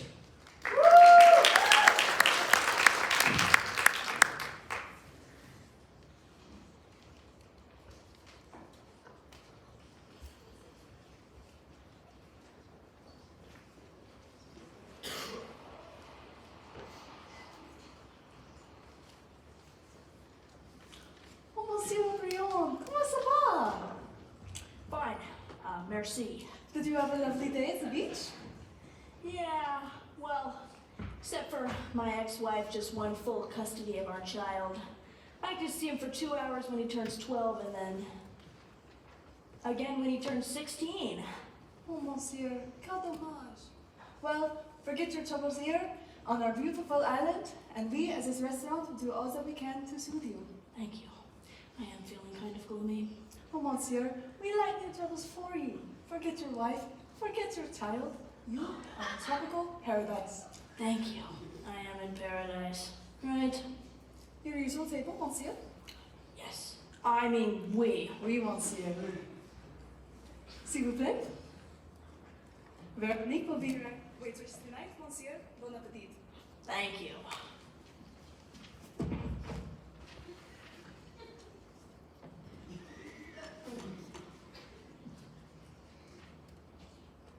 Bonjour, monsieur. My name is Kitty. I'll be your waitress this soir. I thought my waitress's name was Veronique. Non, monsieur. My name is Kitty. Je m'appelle Kitty, le chat d'amour. Okay, well, hiya, Kitty. Bonjour, monsieur. Would you like anything to drink, monsieur? Bottle of water, bottle of wine, a hunk of cheese, and et vous, mademoiselle. Et moi? Oh non, monsieur. No, no, no, no. Kitty is not on the menu. Then why are you standing like that? Pull your private parts in. Would you like the specials, monsieur? Okay, shoot.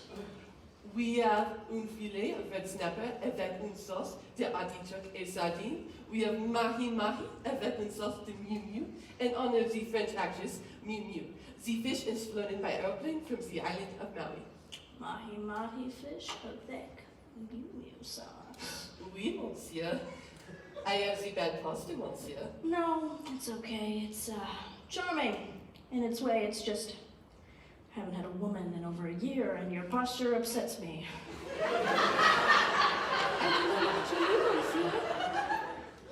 We have mousseaux meunier. We have salad du crabe. We have tuna grilled avec une sauce de Gerard Depardieu.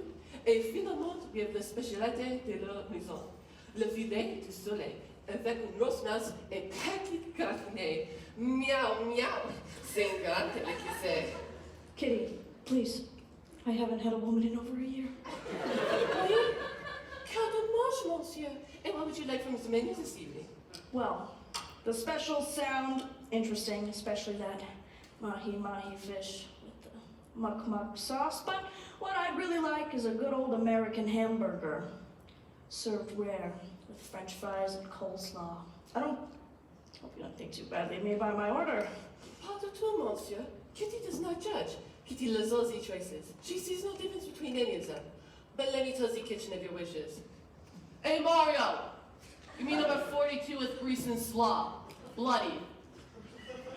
Anything that's we should keep.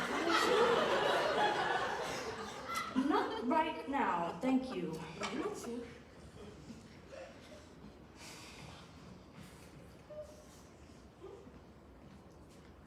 Basket of bread, monsieur?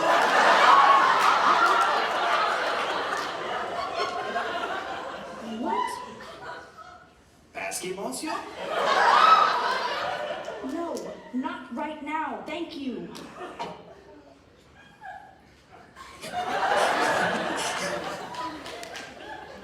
What kind of island am I on exactly? I wonder.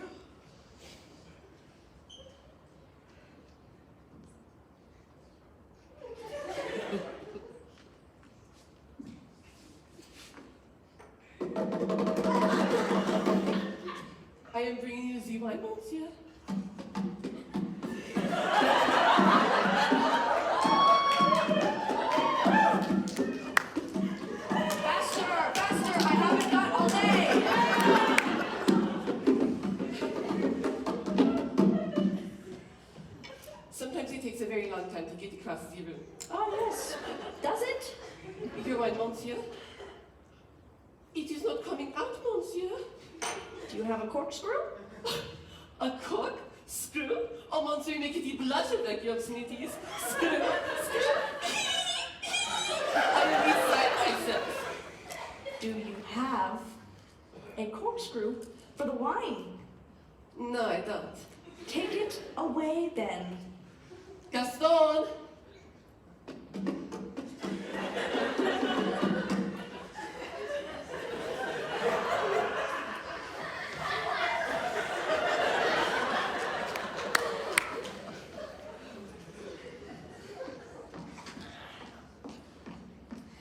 Hello there, Governor. I'm your waitress, Veronique. How would you like a nice plate of beef and Yorkshire pudding, ducks? Or how about a nice cheese and tomato sandwich? Or how about a lovely shepherd's pie?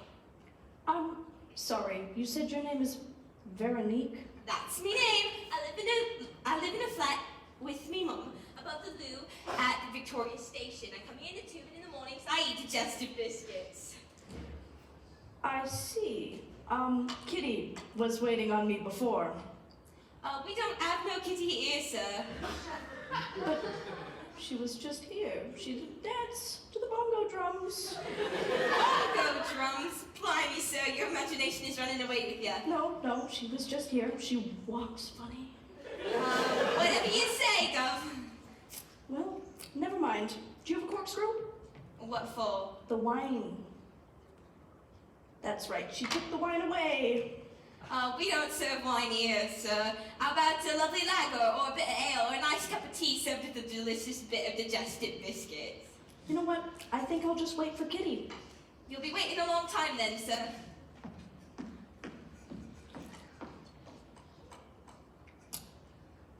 Waitress. Oh, waitress. Yes? No, I wanted Kitty. Do you want me to bring you your check? Haven't even eaten yet. Then don't go on about Kitty, please.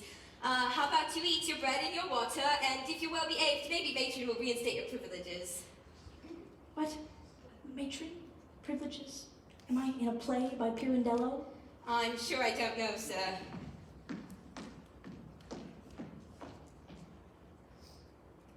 Kitty. Oh, Kitty. What did you say? Nothing. I said absolutely nothing. All right, then.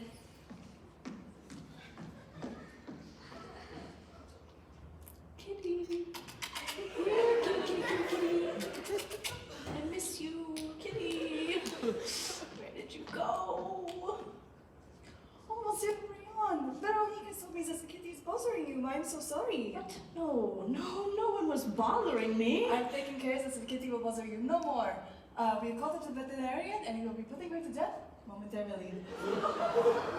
Put her to death? I don't know what you mean. Please do not feel bad. Many other guests have objected to the cat before. She rubs against their legs, they are allergic, she makes them sneeze. She makes the busboy plays the bongos. She has been warned and it is only right that she be put to death. Good God, where is the vet? I must stop this. What's your dinner, monsieur? I can't have her death on my conscience. My ex-wife can't be right about me. I don't destroy every woman I meet, do I? I'm sure I don't know, monsieur. The address of the veterinarian. Quickly! 65 Rue du Châtenoir. Oh, God.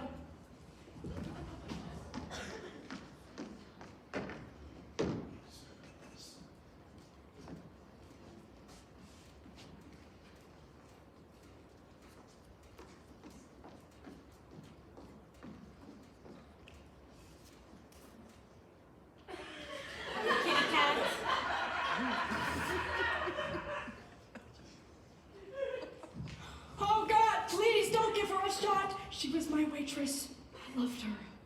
It's too late. The kitty cat is already on her way. Au revoir, kitty cat. No. Kitty, please don't die. I'm here.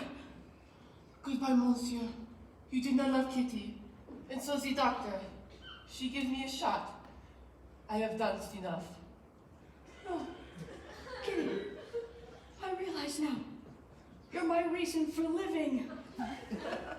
Oh, monsieur, do not try to cheer up a dying kitty. I am past it. I have had thee for life.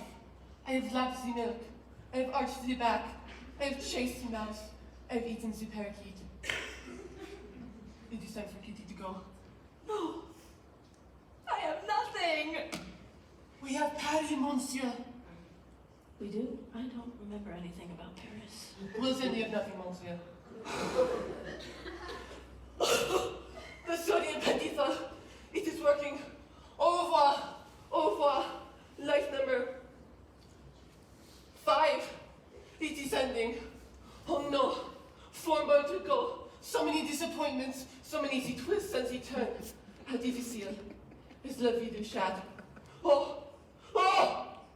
C'est fini.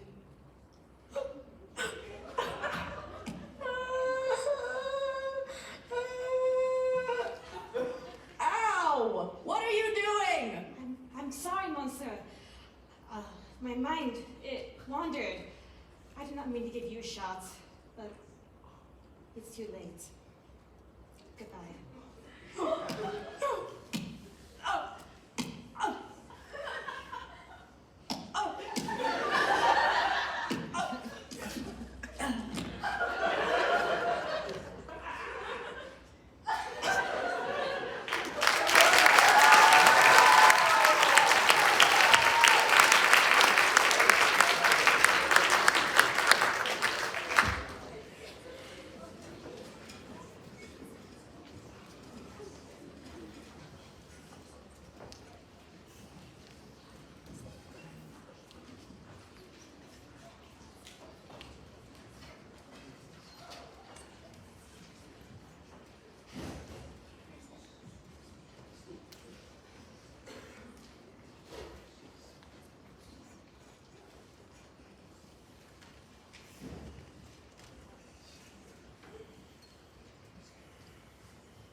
Alright, hi there, I'm Tyson Carlinzi.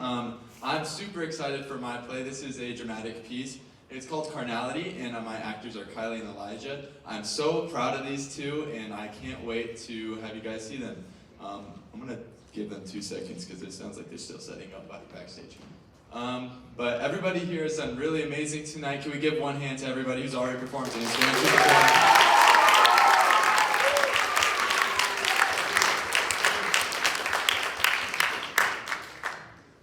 Alright, it sounds like they're done setting up, so I hope you guys enjoy. This is Carnality.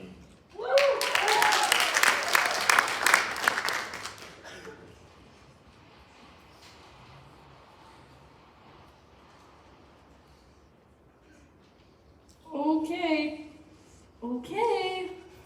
So, how have you been? Good. I didn't realize you were eating. I could have come by later. I'm not eating. I'm cooking. Why are you... My stove is out. Oh. Gas guy's coming Monday, so I'm making do. If you find you need a new guy, you can go see my cousin Frank. Really? I mean, I thought after the split, I shouldn't expect any favors. No, it's totally fine. Where's the rodent? She said she couldn't get any sleep without it. Then why does she keep leaving it everywhere? You know, we still need to figure out what we're doing about school.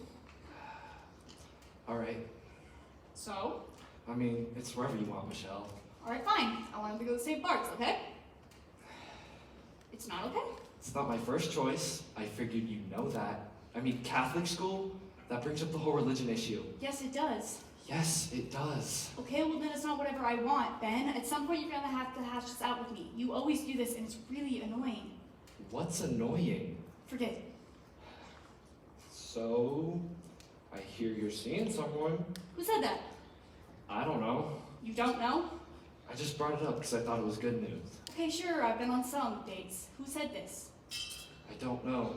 Someone just said they saw you at a restaurant with a guy and looked like you two were clicking. Jeez, I ran into your friend at the restaurant. What's his name?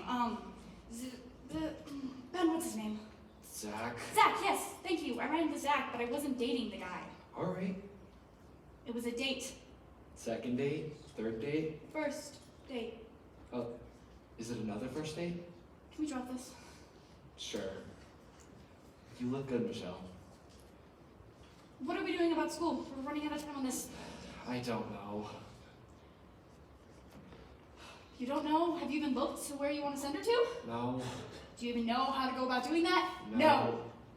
Jeez, then why do I still have to do this for the both of us? Still. Why do I still have to think for the both of us? There's a website with a bunch of information on kindergartens in the city. I'll email you the address later. All right. All right, fine. I'm leaving. All right. Bye. Can we not do that anymore? Not hug?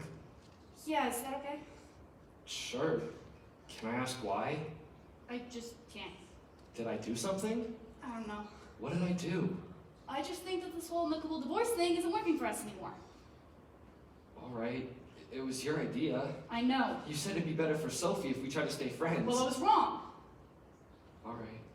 So you don't want me to talk to Frank about the stove? No, you can talk to Frank about the stove. You just can't talk to me about my love life, and I can't talk to you about yours, and we should spend some more time arguing about where Sophie's going to kindergarten, and I need to just hate you more, okay? Not really. Do you understand that we're not getting back together? That's not what we're talking about. Well, guess what? It is. We're not getting back together, and I don't want you back. Ever. And I say that without the teeniest bit of affection, because you drive me absolutely cocoa for cuckoo puffs, and I can't live with you. I know that. Okay. So that means you have to hate me. Yeah, pretty much. Why? Because otherwise I get confused. Confused? Yeah, confused. Like this. Like what? Like this when we're together, okay? All right. How? I respond to you. So? My body responds to you. Oh. Don't take this the wrong way. It's not like I don't need men who are sexier than you. I do. It's just, I don't know, you're familiar. I know you. My body knows you. It's like that word they use in the Bible. Knowing. Adam knew Eve, and David knew Bathsheba, and so on and so on. Yeah, carnal knowledge. Well, it's a good word for it. Because, you know, when you hold me or touch me or we're alone in the room together, I think this is the man I know. This is the one I used to fall asleep next to, and it'll hardly even matter because all at the same time, I'll be thinking this is the man who drives me up a wall. So it sucks, then, because I don't want you to be the man I feel this way about. I need this to be someone I can live with. Right. But I haven't found him yet. It's been a while. It's been too long, and it feels stupid when you hold me. I don't trust myself around you anymore. All right. Understand now? Yeah. Okay. But, I mean, I feel the same way, Michelle. What way? When you hold me, I respond too. Of course you do. You're a man. So? So whatever. So goodbye. I daydream about you. And these aren't your average run-of-the-mill daydreams. They're elaborate. I know every detail. No, I do. Even when I'm making it up. I know where we are. What apartment we're living in. What hotel we're staying at. What beach we're laying on. I can show you the time of day. If we're up early or up late. Or even if it's some rainy afternoon. I know what clothes you're wearing. Which black dress. Which pair of blue jeans. And I know what you have on underneath them. Ben. I know how your hair is. Up, down, curled, wet. Why are you telling me this? Why not, honey? I'm not over you either. I know what you smell like. Which perfume, which shampoo. I can tell you the shade of lipstick and nail polish. I know every last part of you that I touch. All of the secret places. And all of the secret ones. What are the secret places? The ones I know you like. Like your back. My back? Just over the shoulder blades where you like to be kissed. Oh, right. And behind your knee. But only if I wet my finger first. Otherwise it tickles too much, right? Yeah. And the tender part of your breast. The what? The tender part What of your... part is the tender part? Here, where it faces your arm. Ben, this isn't fair. No, it's not. But I don't want it to stop either. You know? Crap! Hey, where are you going? Who, me? Yes, you. Nowhere? Then go back. Go back. Go back over there. Not yet, okay? All right.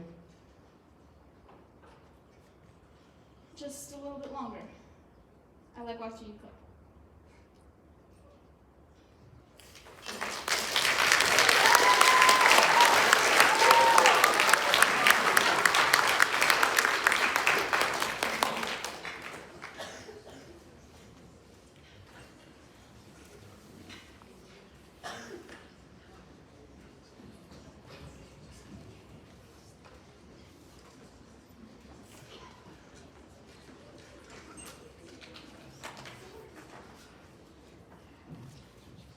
this thing on?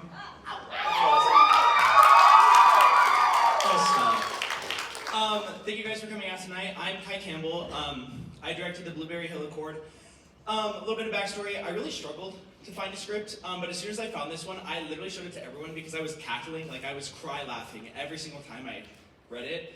And I just hope that it translates. But I very much enjoy this, and I've loved working with Harley and Kira, and I'm very proud of the work they've accomplished. So here is the Blueberry Hill Accord.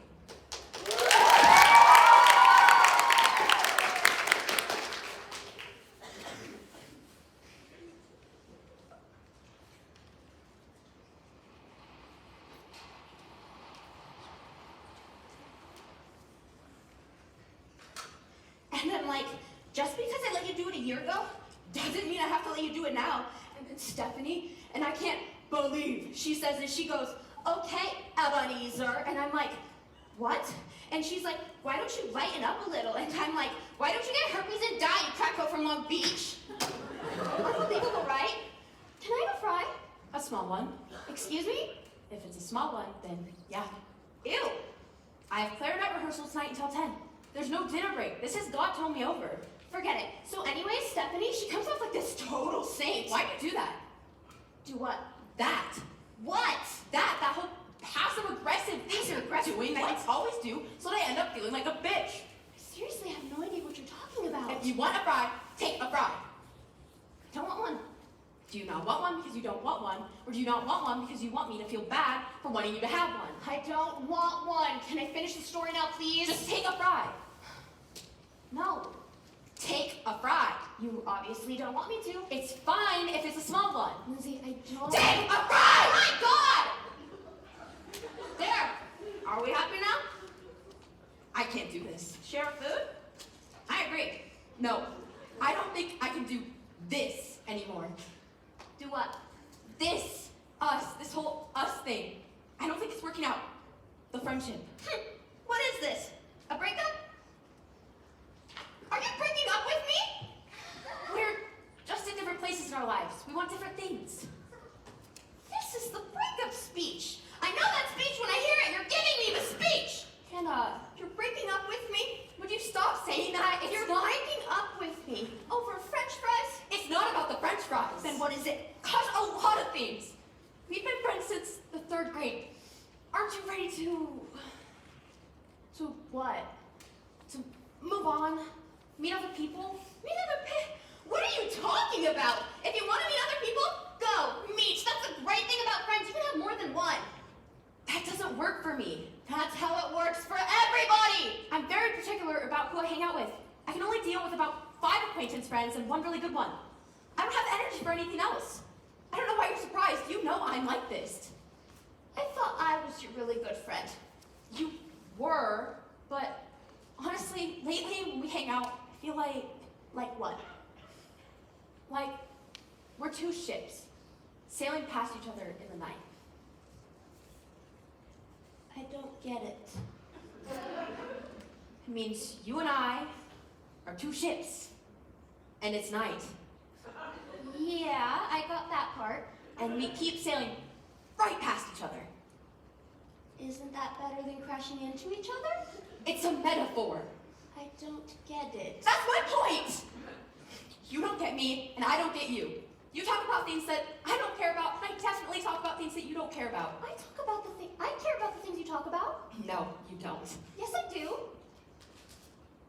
You think I'm boring? No. You think I'm boring! Hannah, you're not listening. Yes, I am. I'm listening to you call me boring. There's a difference between you being boring and me just not finding the things you talk about interesting. Well, if I'm being uninteresting, you can say something. I can't. Yes, you can. I can't. Why? Because I'd be saying something all the time. That was mean. I'm sorry. That was really, really mean. I'm being honest. Yeah? Well, you're also being a bitch. How's that for honesty? Enjoy your freedom. Hannah, wait. Hannah. Sit down, Hannah. Please, sit down.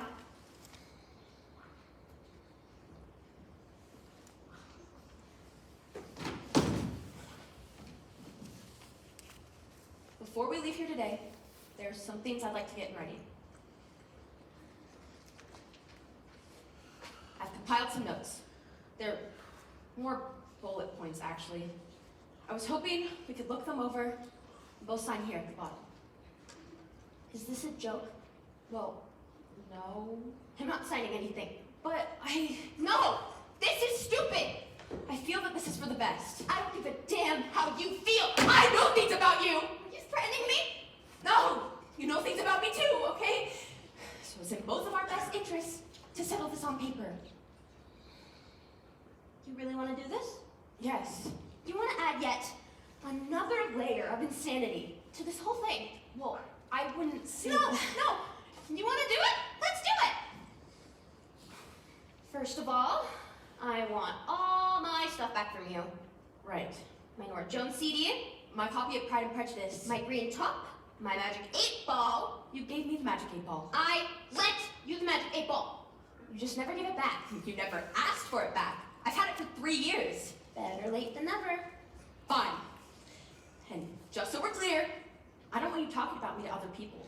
Fine, and you better not say anything about me either. Fine. And you know what?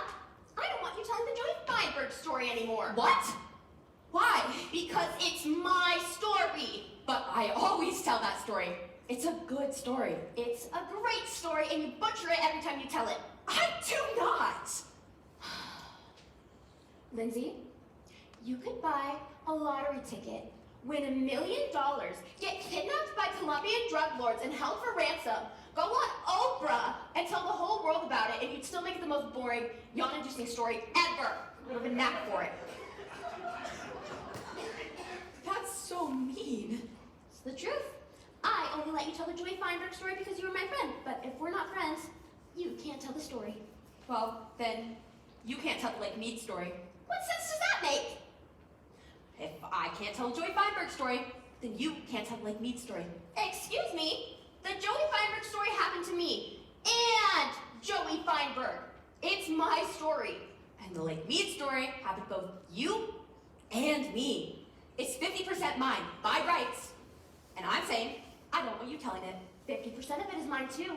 Then you can tell your 50% of it. This is ridiculous. I'm serious. You can only talk about the stuff that happened to you. Leave me out of it. Fine. And you can't tell anyone what I told you about my parents. Okay.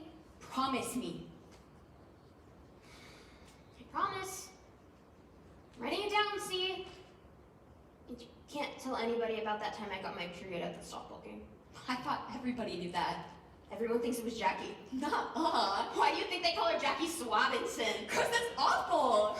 Whatever. It's payback for when she told everyone I had mono when I so didn't. I guess. You guessed right. She's the worst. Did you know that she went after Tommy Marth?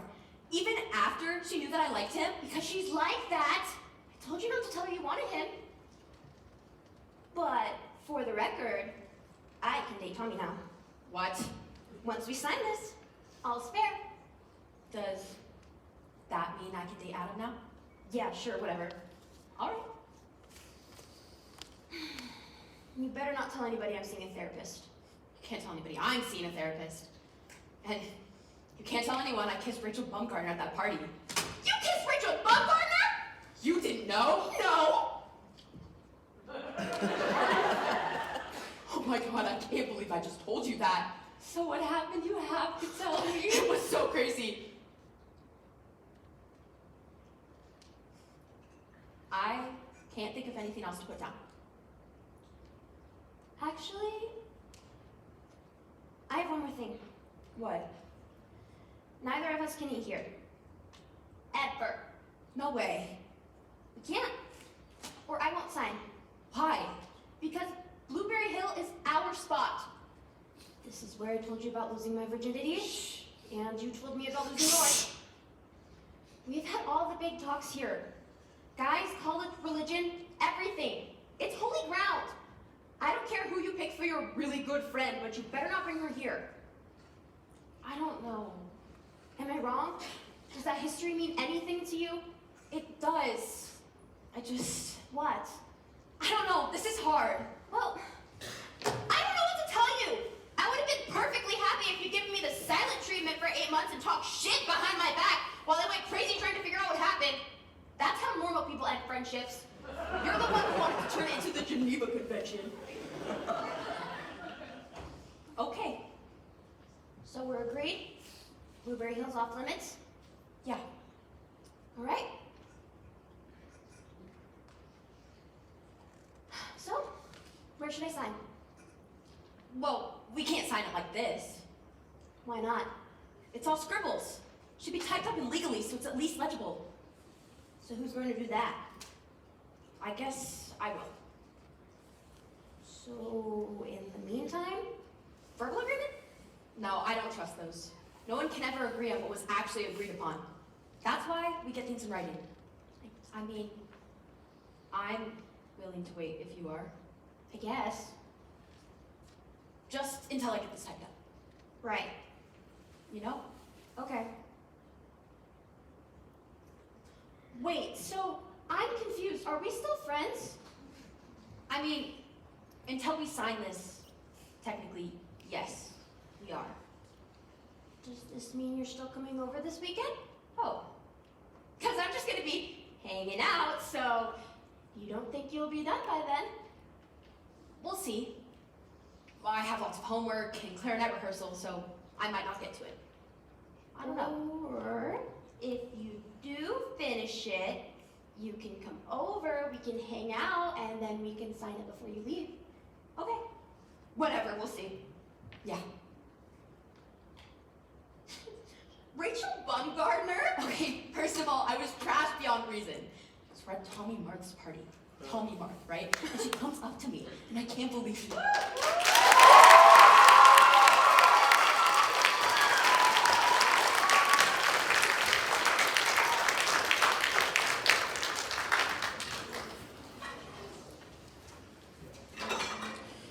Can I get all the actors on stage, please? All actors, line up. Folks, give them all a round of applause.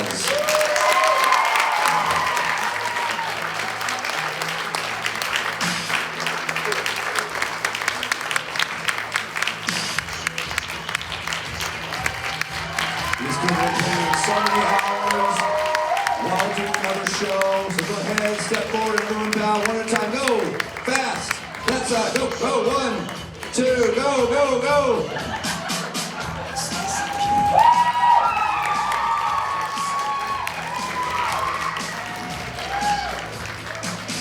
That is a long line. All right, I'd like to get all my seniors right out here. All seniors step forward. So, for some of these kids, this is their last performance here at Lake City High School. And I cannot tell you how much they have meant to me and how much they have annoyed me.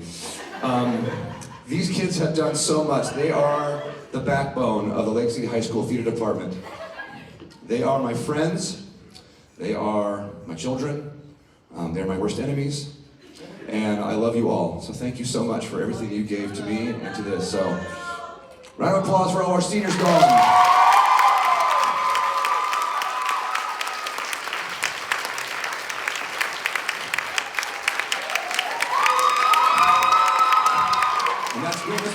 Thank you so much for attending tonight, and hopefully we'll see you in a couple weeks when we open our show Silent But Deadly, directed by Luke Sharon.